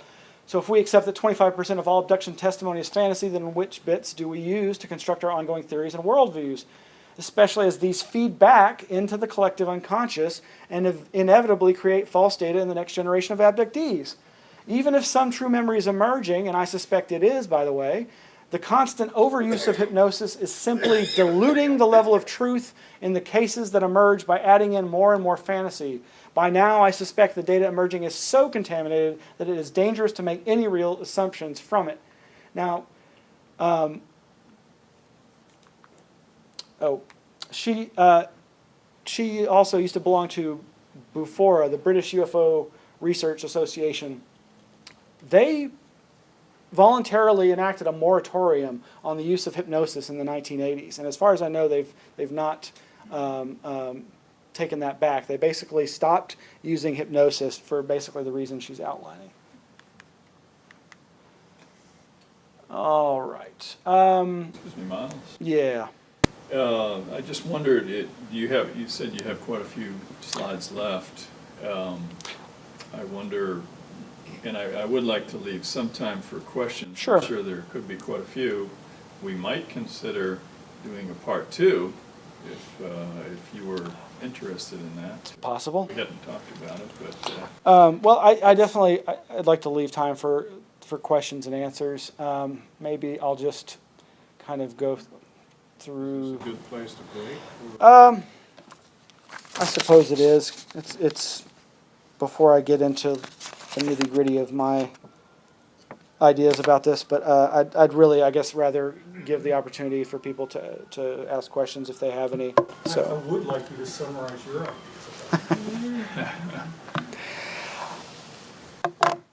ideas. My idea is not so much a new idea. It's basically based on a lot of the different researchers that I've presented tonight. And that is that the UFO phenomena represents a transpersonal virtual reality communications channel. That these altered states of consciousness that facilitate anomalous information transfer, that facilitate telepathy, remote viewing, ESP, they allow the potential for not just us to get messages from our own collective unconscious and the archetypes, but to experience the consciousness of other beings and other intelligences. Of course, one of the most common things in the abduction lore and the UFO encounter lore is this experiencing of telepathy with the beings that are perceived. And I think that's highly suggestive that may be the mechanism that's at play here.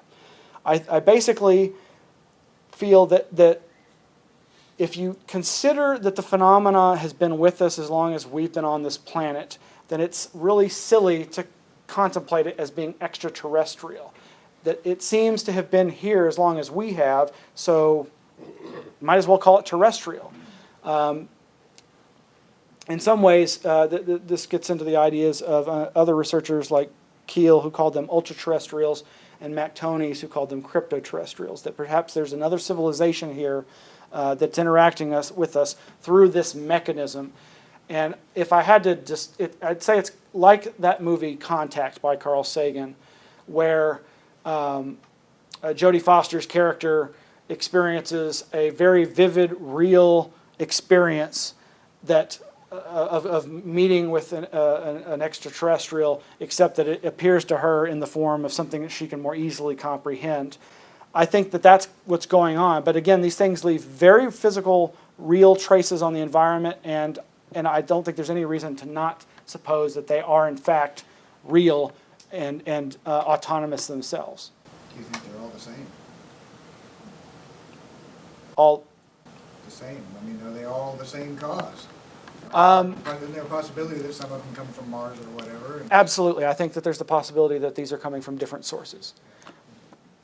I'm a certified hypnotist since '94, and I disagree with you 100% that you can use hypnosis to go back into memories and experiences that people suppress. And this would be something that people would suppress. Yes. But I also wanted to ask you if you're familiar with Billy Meyer. Yes. And I've followed him for the last 20 years, and he just fascinates me, the Pleiadians.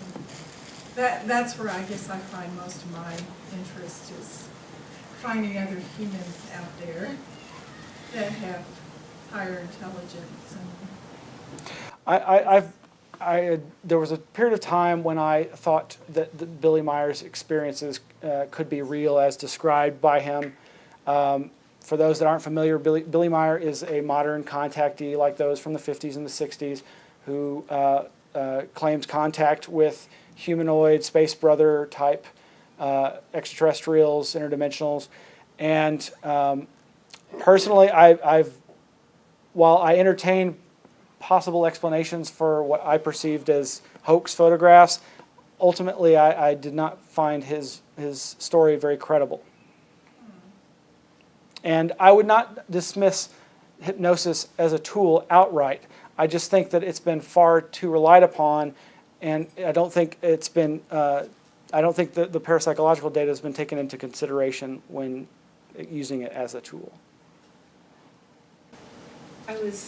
That you kind of said what I was going to ask about, because as you were talking about contaminated data from hypnosis, to me it sounded like you were saying in the hypnotic state one can gather information from sources that are not necessarily one's own life.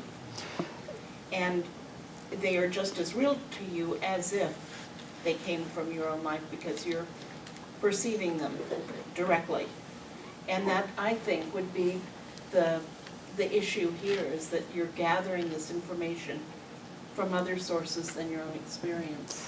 Yeah, the MIT paper that I was referencing by Brian Thompson, one of the things that he says is he shows in the parapsychological literature that there have been people who've used hypnosis as a way of training people to be psychic, and it does seem to strengthen a lot of psychic ability.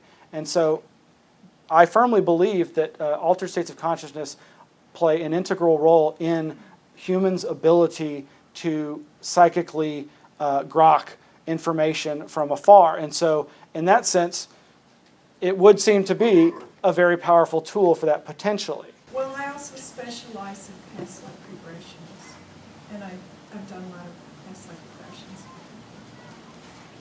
So you can definitely get into another reality with Yeah. hypnosis. Yes, sir. McKenna has some interesting passages about where he talks about the like a mushroom using the monkey brain and consciousness, you know. And I was thinking, in a wider application of that notion, perhaps I'm wondering if there might be, you know, in the world of nature, various fairly mundane, you know, the psyches of animals or something. And if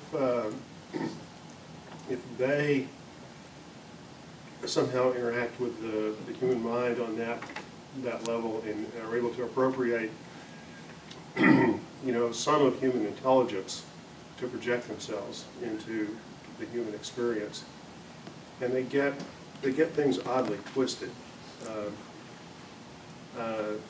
Because so many of the aliens behave like, you know, slightly, or more than slightly, autistic juvenile delinquents, or with a kind of sadistic sense of humor. Mm-hmm.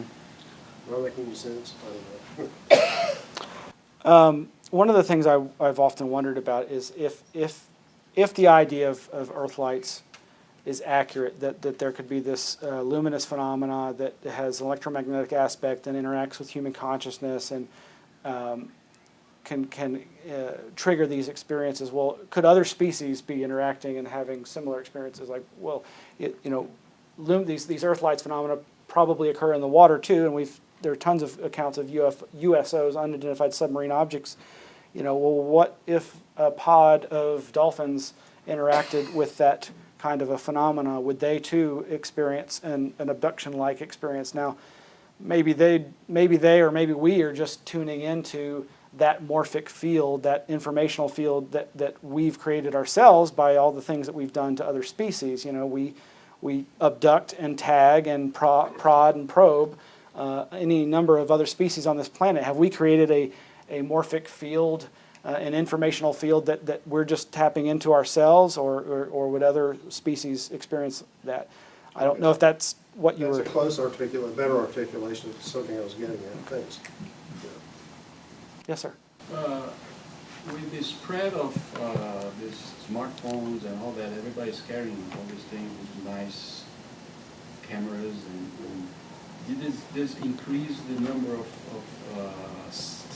recorded sightings?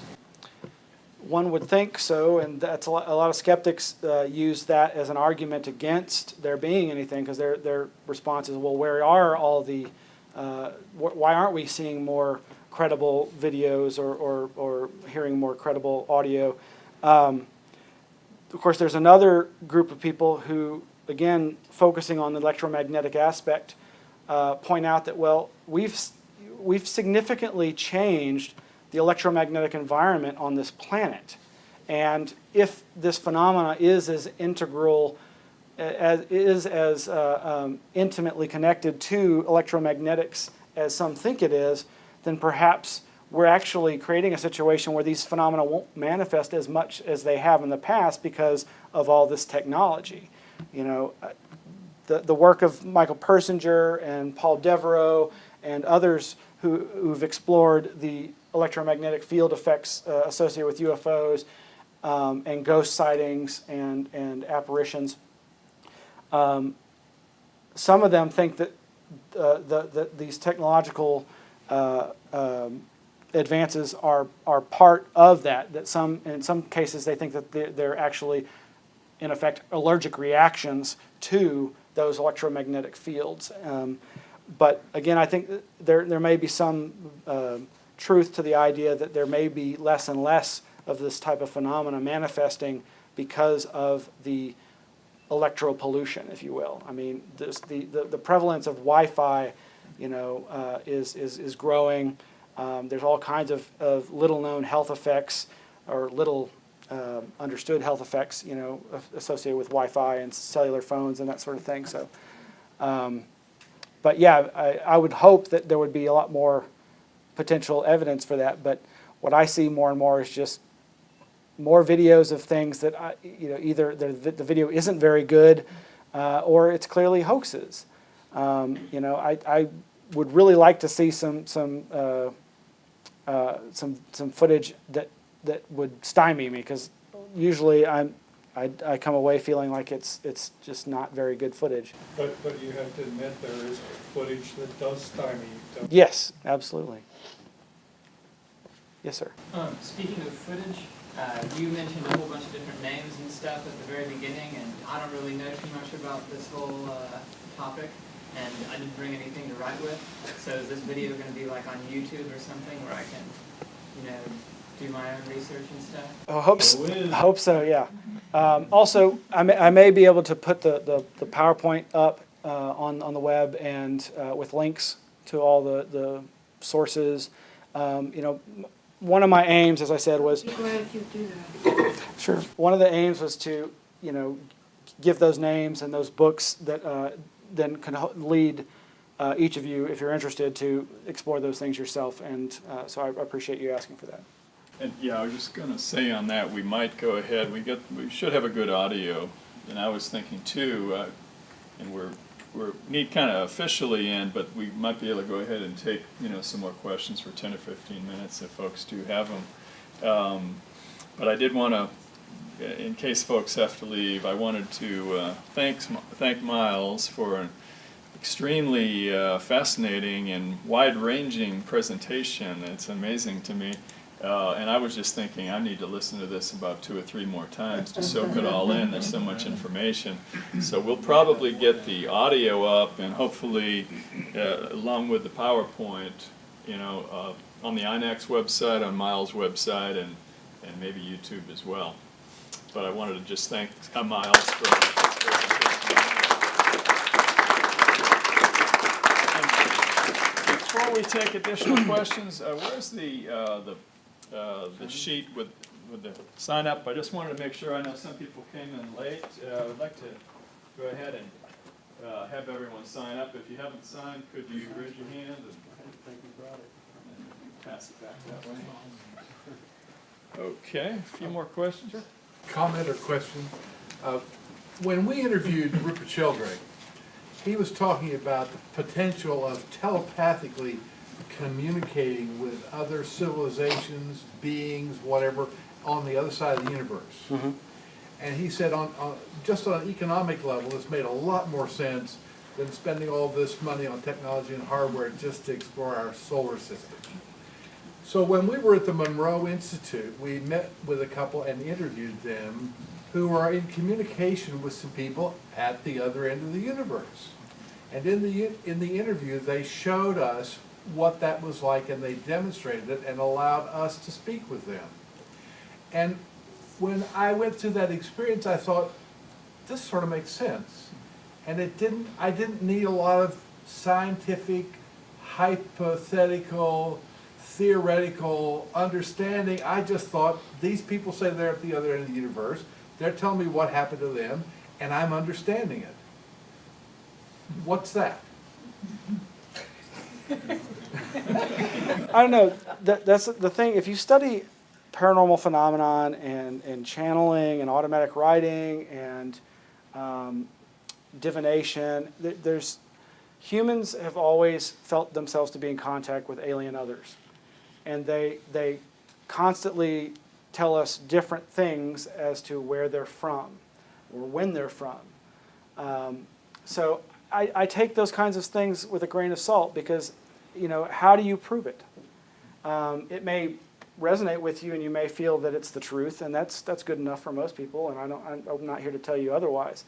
And it's, Rupert Sheldrake's actually where I was going with this, because I think there's a lot in his ideas about the hypothesis of formative causation and morphogenetic fields that go towards the potential for a communications channel that is beyond this idea of SETI, using radio waves.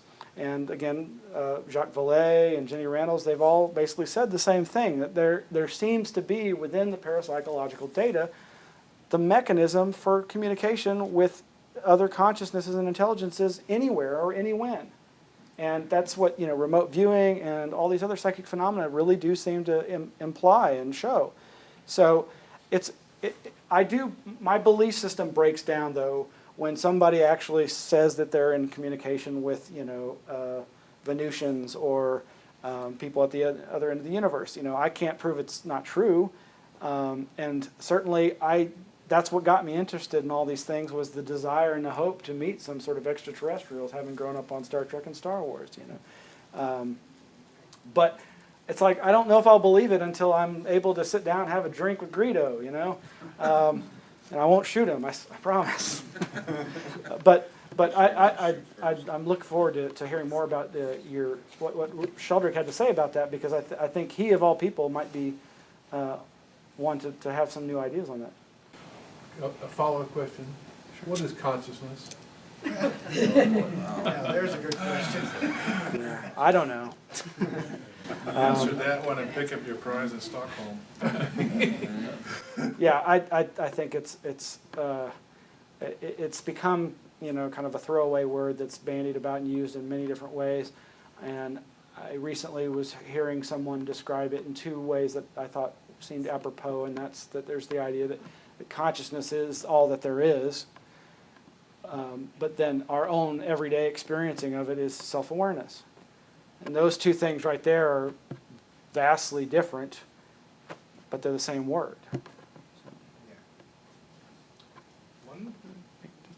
Yeah. I was curious, the presentation that we didn't get to see the rest of it, if it included Mary Rodwell, or perhaps the Archons. I'm not familiar with that name, but I'm certainly familiar with the Archons, at least in the idea of if they're the ones I'm thinking of, the Gnostic texts. Yeah. Is it?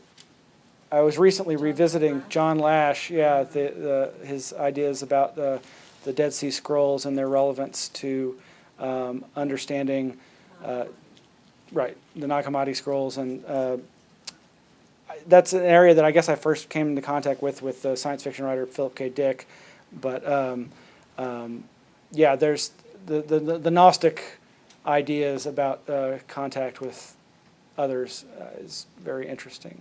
But what was the other name you mentioned? Mary Rodwell. Rodwell. And you would like, she's gone already, but she started out as a hypnotist, but she went into the UFO field, and I think she's British, but she has an excellent video, and I can't remember and I don't think it's on YouTube, it's on another one of her channels, but it's a couple of hours long, a lecture that is really excellent, that UFO with shamanism. Great. I'll look into that. Thank you.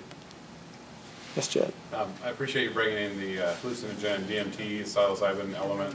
I think a lot of people discount at large, maybe not in this room, but discount that element as being sort of something that just messes you up and gets you in a different place, and it's kind of takes away plausibility. And I think it's probably more of a gateway or an opening. In the same vein, if you want an interesting experience, listen to Terence McKenna speak for more than 10 minutes. Yes. Hypnotic. He's one of the most intelligent people I've ever heard speak, and hyper articulate. And he did that stuff for years and years before he died. Ironically, a brain tumor, but he has some really cool spoken word stuff that's hours long. Literally, you can talk about packed with information like your lecture. It was just, you can listen to it 20 times and get new stuff out of it. So done it. Still do it.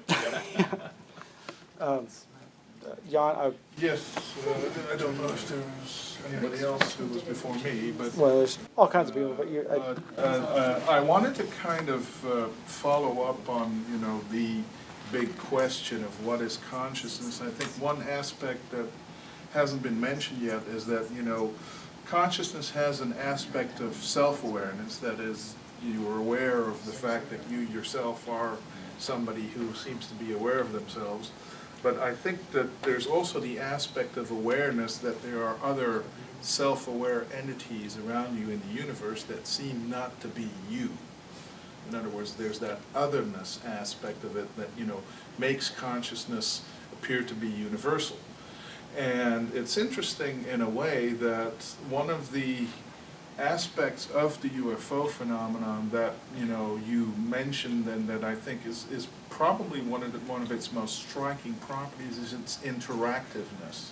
Is the fact that it's not just other, and we're not just aware of it, but it seems to be aware of our awarenesses. And I'm somewhat reminded of, you know, one of my favorite movies, and you said that you were also a Henson lover, in Labyrinth, when the King of the Goblins, you know, in the final confrontation said, you know, I am so exhausted living up to your expectations.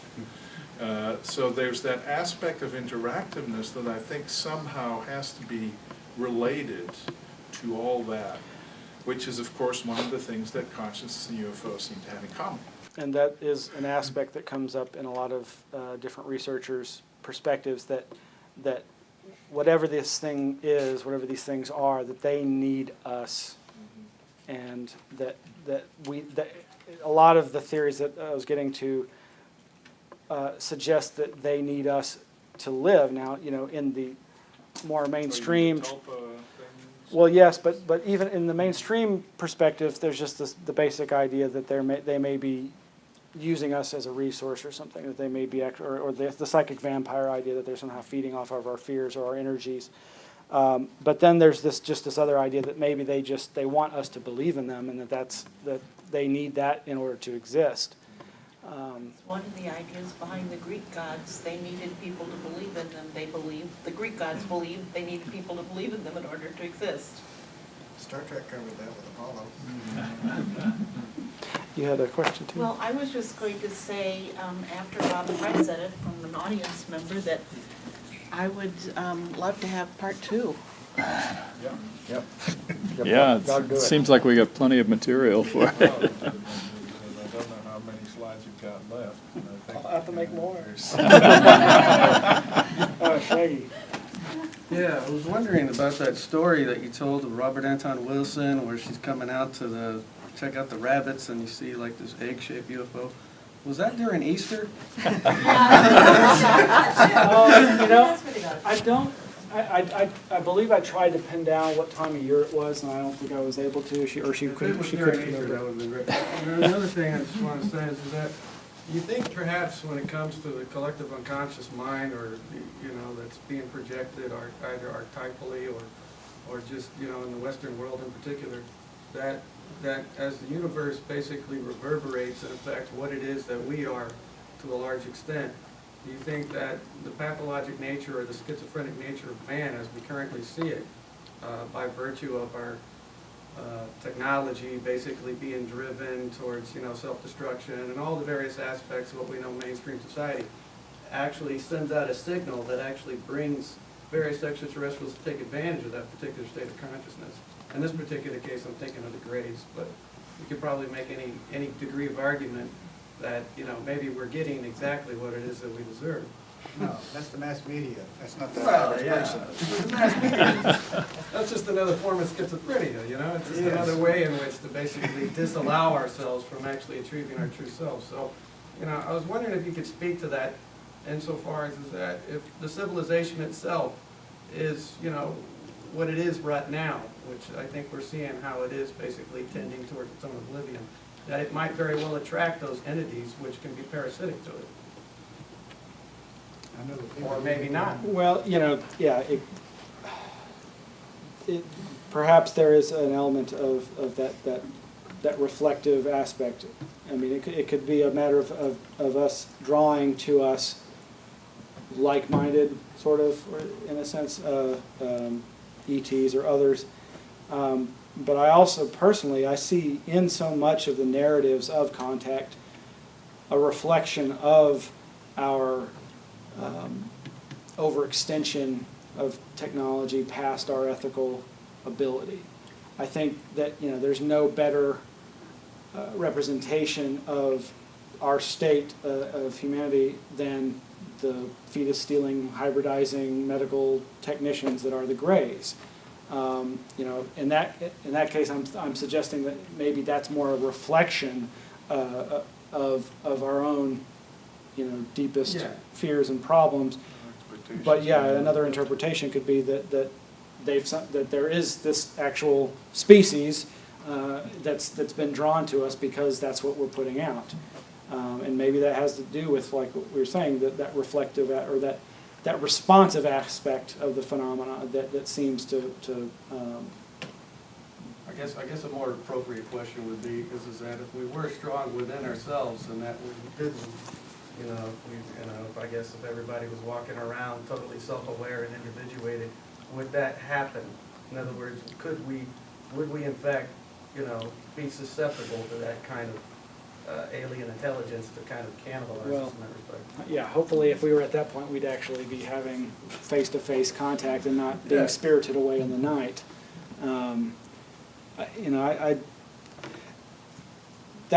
We all, I think, have probably been drawn to those stories of contact with benevolent extraterrestrials because we want that kind of encounter with something that can teach us, to go beyond where we are. But maybe we have to get there before we can meet them. I'm not sure.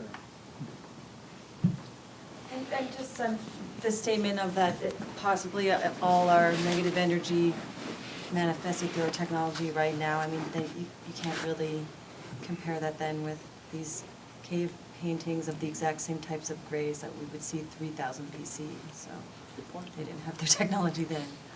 Well, what I was going to comment about the Sheldrake guys, and I wish I got their name, but maybe you can give me their name so I can see their video when it's up. WhatItReallyWorks.com. Right. Okay. works, not happened.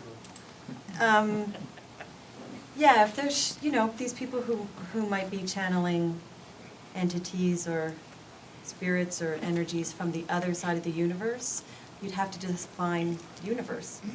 Because there's a massive universe just between atoms, so maybe it's the same thing with our own conscious inside of our minds, and where we can go to a complete different universe with elevated or altered states.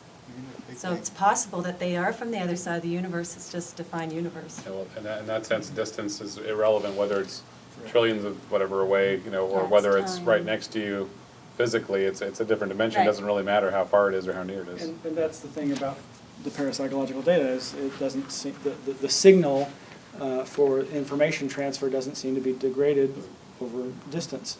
So, yeah, that's why I think there is the potential for communication with a wide variety of potential intelligences that could be from anywhere or anywhen. Or right under your fingernails. Okay. Well, thank you all. Yeah, thanks everyone for coming.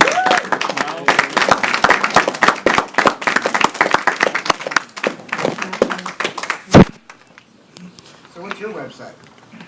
Which one? Where's my Anomaly archive.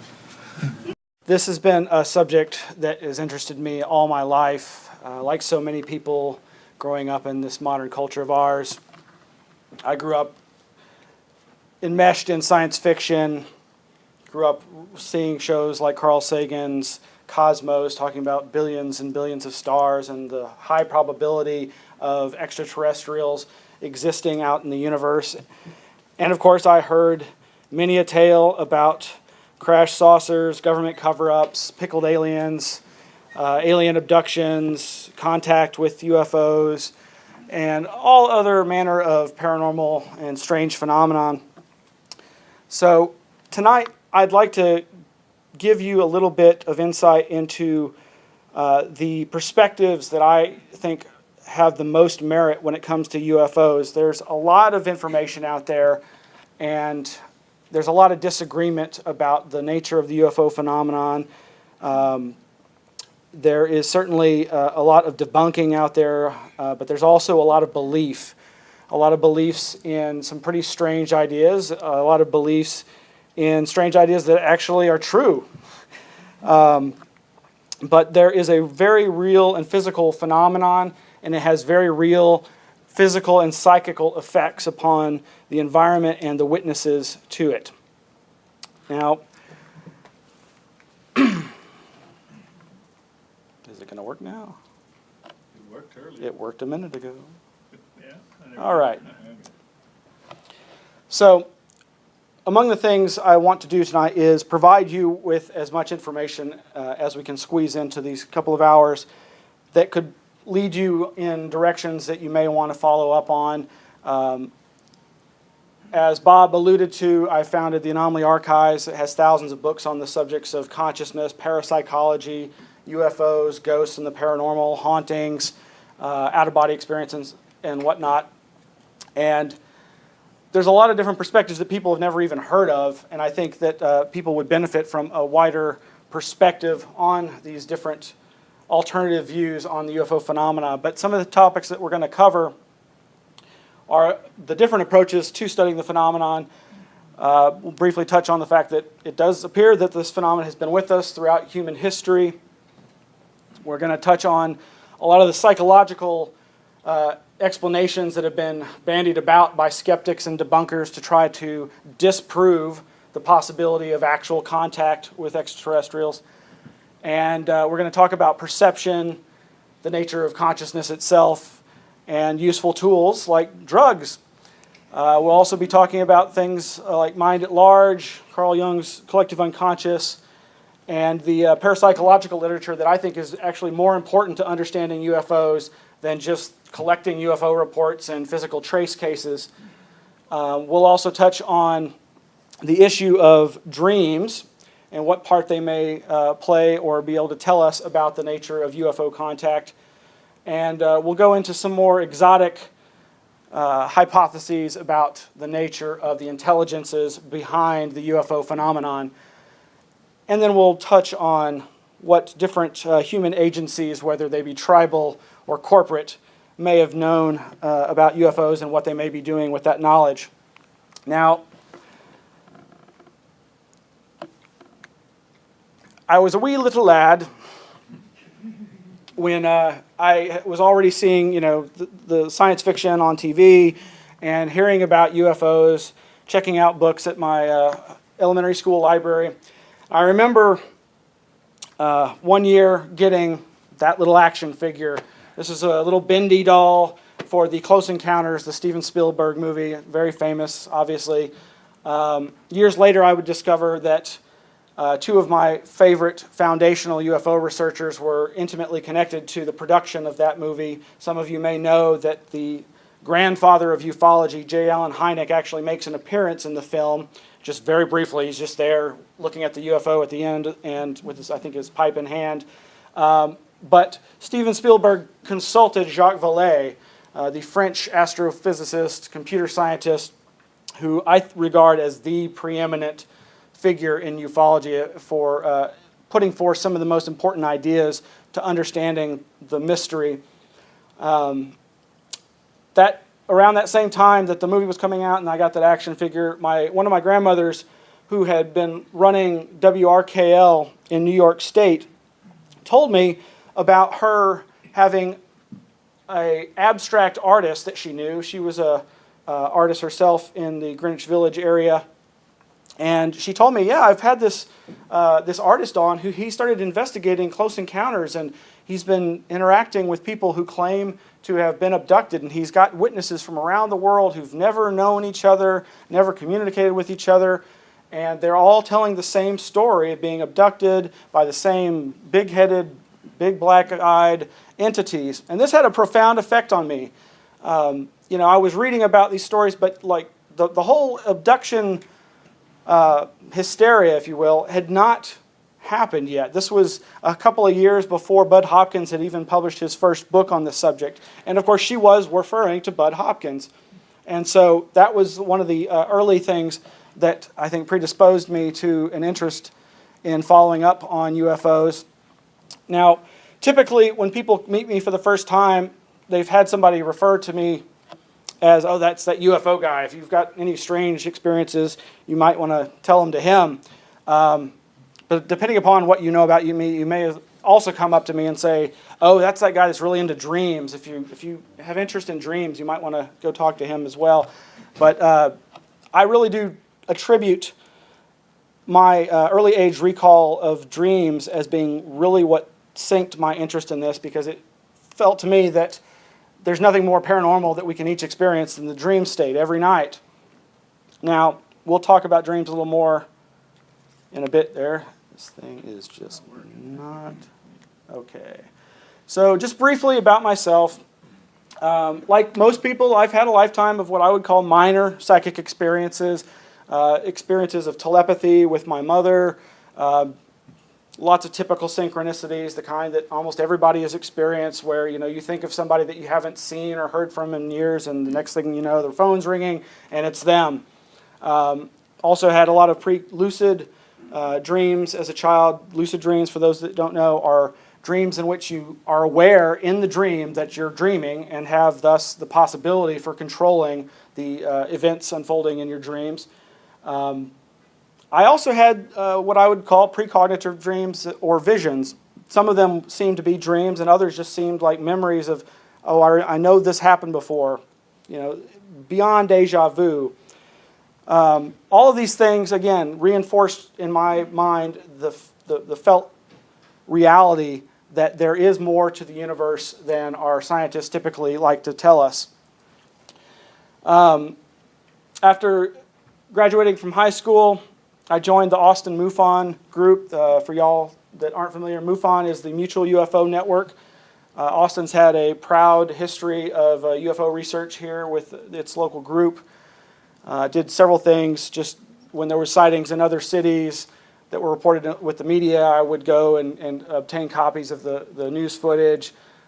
Did the audiovisual for local mini conferences that we did. We held the big annual conference here in like 94, 95. Got to meet a lot of really great UFO researchers. And beginning in around 1999, I was asked to lead the local group. Now, before that, I actually was asked to lead the local abductee support group. Now, I'm not an abductee. As far as I know, I've never had any sort of abduction experience. But my good friend Gene Staffen, who founded the group back in '92, a few years later, she got the calling. Something told her she needed to move. So before she did, she asked me if I would be interested, and she put it before the group, the abductees, the experiencers, and they all unanimously agreed that they would like me to lead the group. So for the next 4 years, I led the group, and it was very big at the time. This really was at in the heyday of abduction support groups. They were popping up all around the country, and as Gene Staffen said, the first time she put out the word about this abductee support group, she was inundated with phone calls. She got like 200 phone calls the first weekend. The news media picked it up. They were really into it, ran lots of stories. She met and brought to the group lots of different people who'd had experiences. Their babies out of windows or something ridiculous like that. But the point was, he thought that there was a significant potential danger with UFOs. And it didn't just have to do with the electromagnetic aspect or the radiation aspect. But these quotes here from an interview between famed UFO researcher Jerome Clark and Jacques Vallée in 1978 appeared in Fate magazine, and really kind of sums up a lot of what I feel about UFOs and the dangers associated with them. But it also sums up, I think, some of the best approaches, and that is to really dive in and really get involved and not just have that kind of standoffish scientific, approach. He also alludes to some of the dangers, and he mentions two researchers that a lot of people don't really know about: Morris Jessup, aka M.K. Jessup, and Jim McDonald. Now, Morris Jessup talked a lot about the Men in Black and basically clammed up after he had some encounters with the infamous MIBs. And ultimately, he committed suicide, as did Jim McDonald. Now, I'm not suggesting that UFO research leads to suicide, but what Vallée here is talking about is the fact that the phenomena itself seems to have a deceptive quality. It seems to be very manipulative and misleading, and if you don't have a strong psychological makeup, that can lead to depression and ultimately, in the case of these two individuals, suicide. Now, interestingly enough, years later, another researcher that would be added to the list that some UFO researchers keep of people that have been silenced by the mysterious Men in Black or the sinister forces behind UFOs was an Austinite named Ron Johnson, Gerald Johnson. He was a real skeptical guy, and he was working for Hal Puthoff. For those of you not familiar with that name, Hal Puthoff was the one who started the remote viewing program back in the 70s at the Stanford Research Institute, and has since gone on to research things like zero-point energy right here in Austin. His assistant was Gerald Ron Johnson, and one day they were at the Society for Scientific Exploration conference, which was occurring here in Austin. The previous night, Hal and Valet and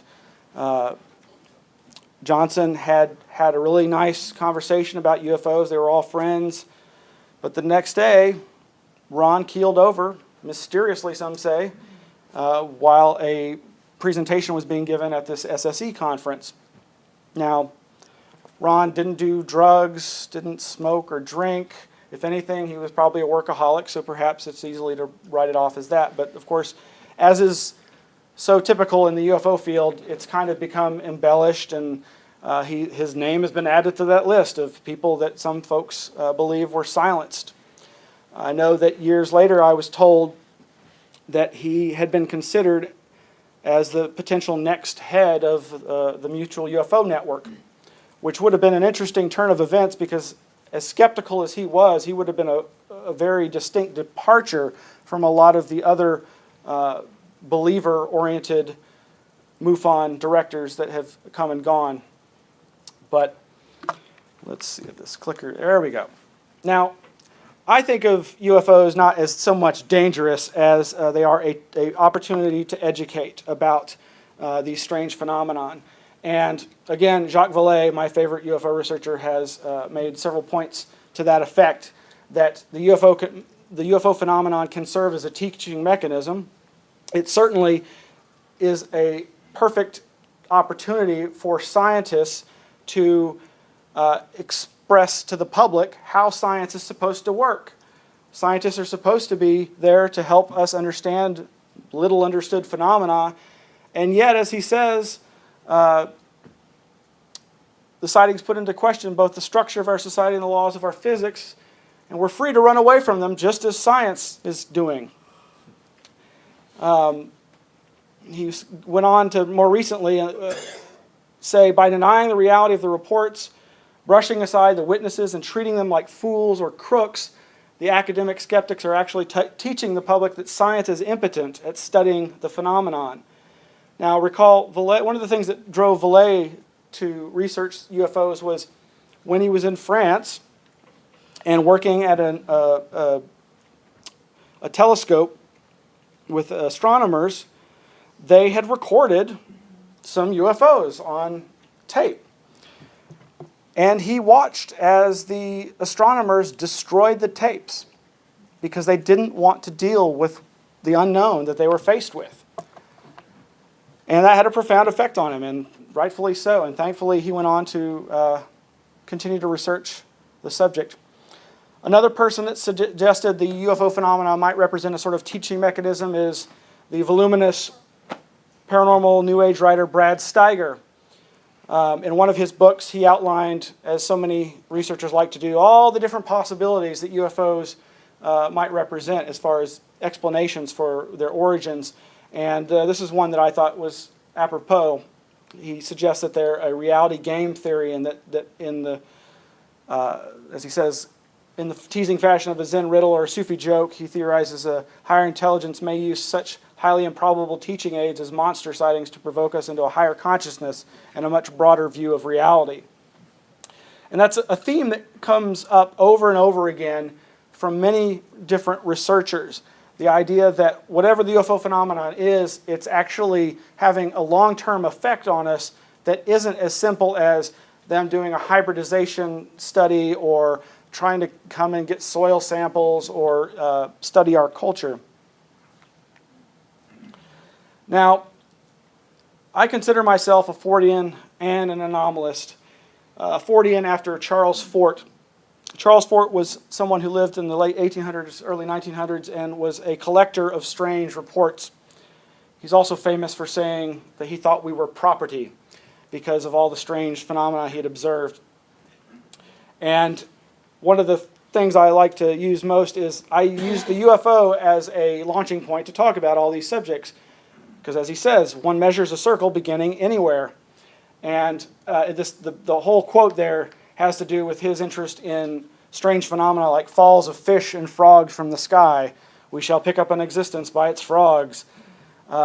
These things actually happen, and while they may have prosaic explanations like waterspouts picking up frogs in one location and depositing them miles away elsewhere, a lot of times it doesn't seem as clear-cut as that, and it seems to imply this phenomena that you hear a lot about in paranormal circles of teleportation, aports, materializations. There's been a lot stranger things that have fallen from the sky than just fish or frogs, and blood and guts, in fact.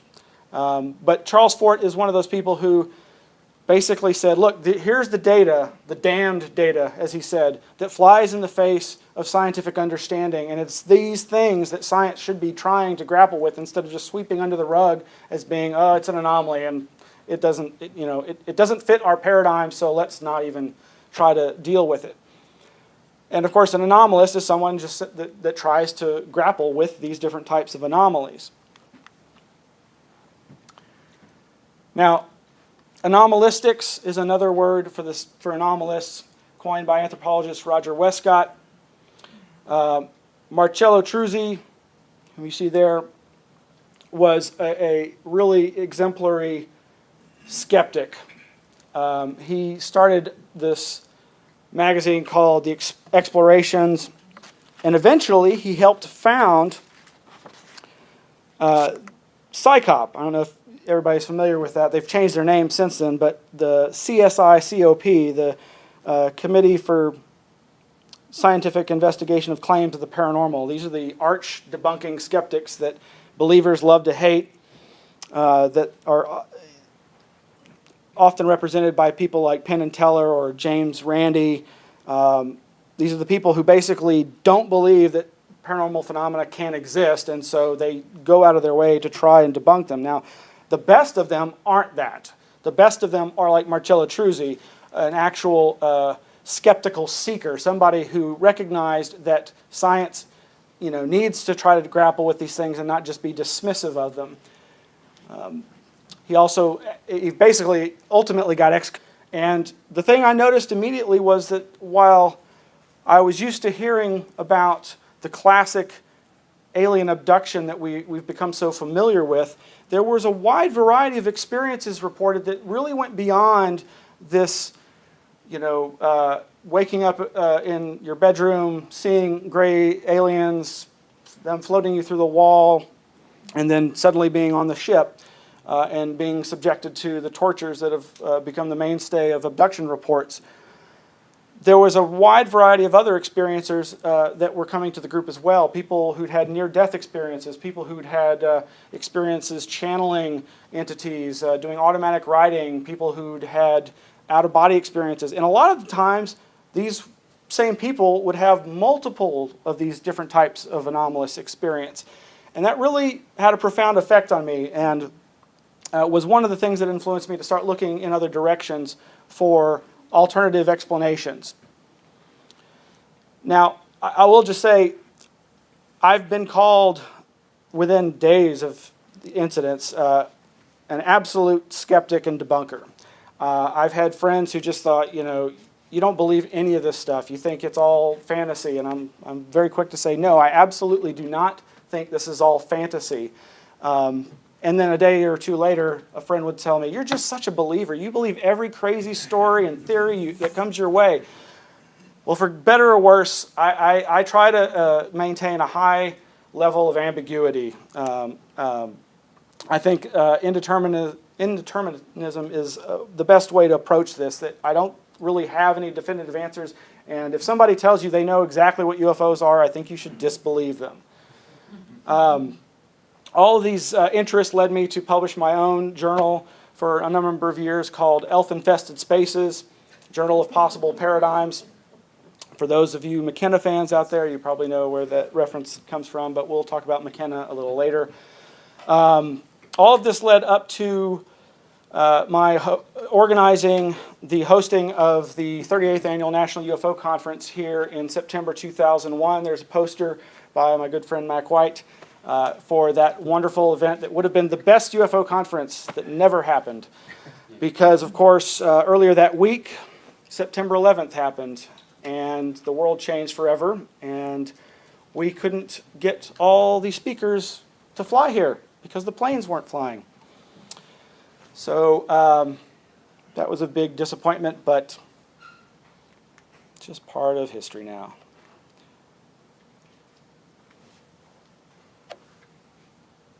Yeah. Okay. All right. And in the wake of September 11th, I started editing and writing for the Austin Para-Times, which is a local newspaper dealing with subjects like the paranormal and the parapolitical. I left that magazine to found the Anomaly Archives that you've heard me mention. It too is a 501c3 nonprofit. It's a lending library. We're located in the INACS facility up north near Technology and Research. Around the time before the conference, I had started in late 2000 to stream my own 24/7 web radio station. Of course, at the time it wasn't called Anomaly Radio, but it has since become known as the Anomaly Radio Network. There's a lot of different shows dealing with the paranormal and the parapolitical. And for a number of years, I've been hosting a variety of radio shows dealing with local political issues, as well as all these wonderful paranormal topics that I love so much. And my friend Mac White, who did the art for that poster, also did the art for that PSYOP radio and is my co-host on that show. So if you're interested in hearing more about my crazy ideas about UFOs and parapolitics, that's PSYOP radios on Sunday night. And is it? Yeah. Okay, now UFOs, you know, one of my favorite researchers who I don't really talk much about in this presentation is John Keel. Many of you are probably familiar with the movie Mothman Prophecies, which was one of his most popular books. Now, he was a journalist, he wasn't a scientist, but he did collect a lot of amazing information that one can find out about the subject through. He actually once said something to the effect of, if the public knew the truth about UFOs, they'd be throwing their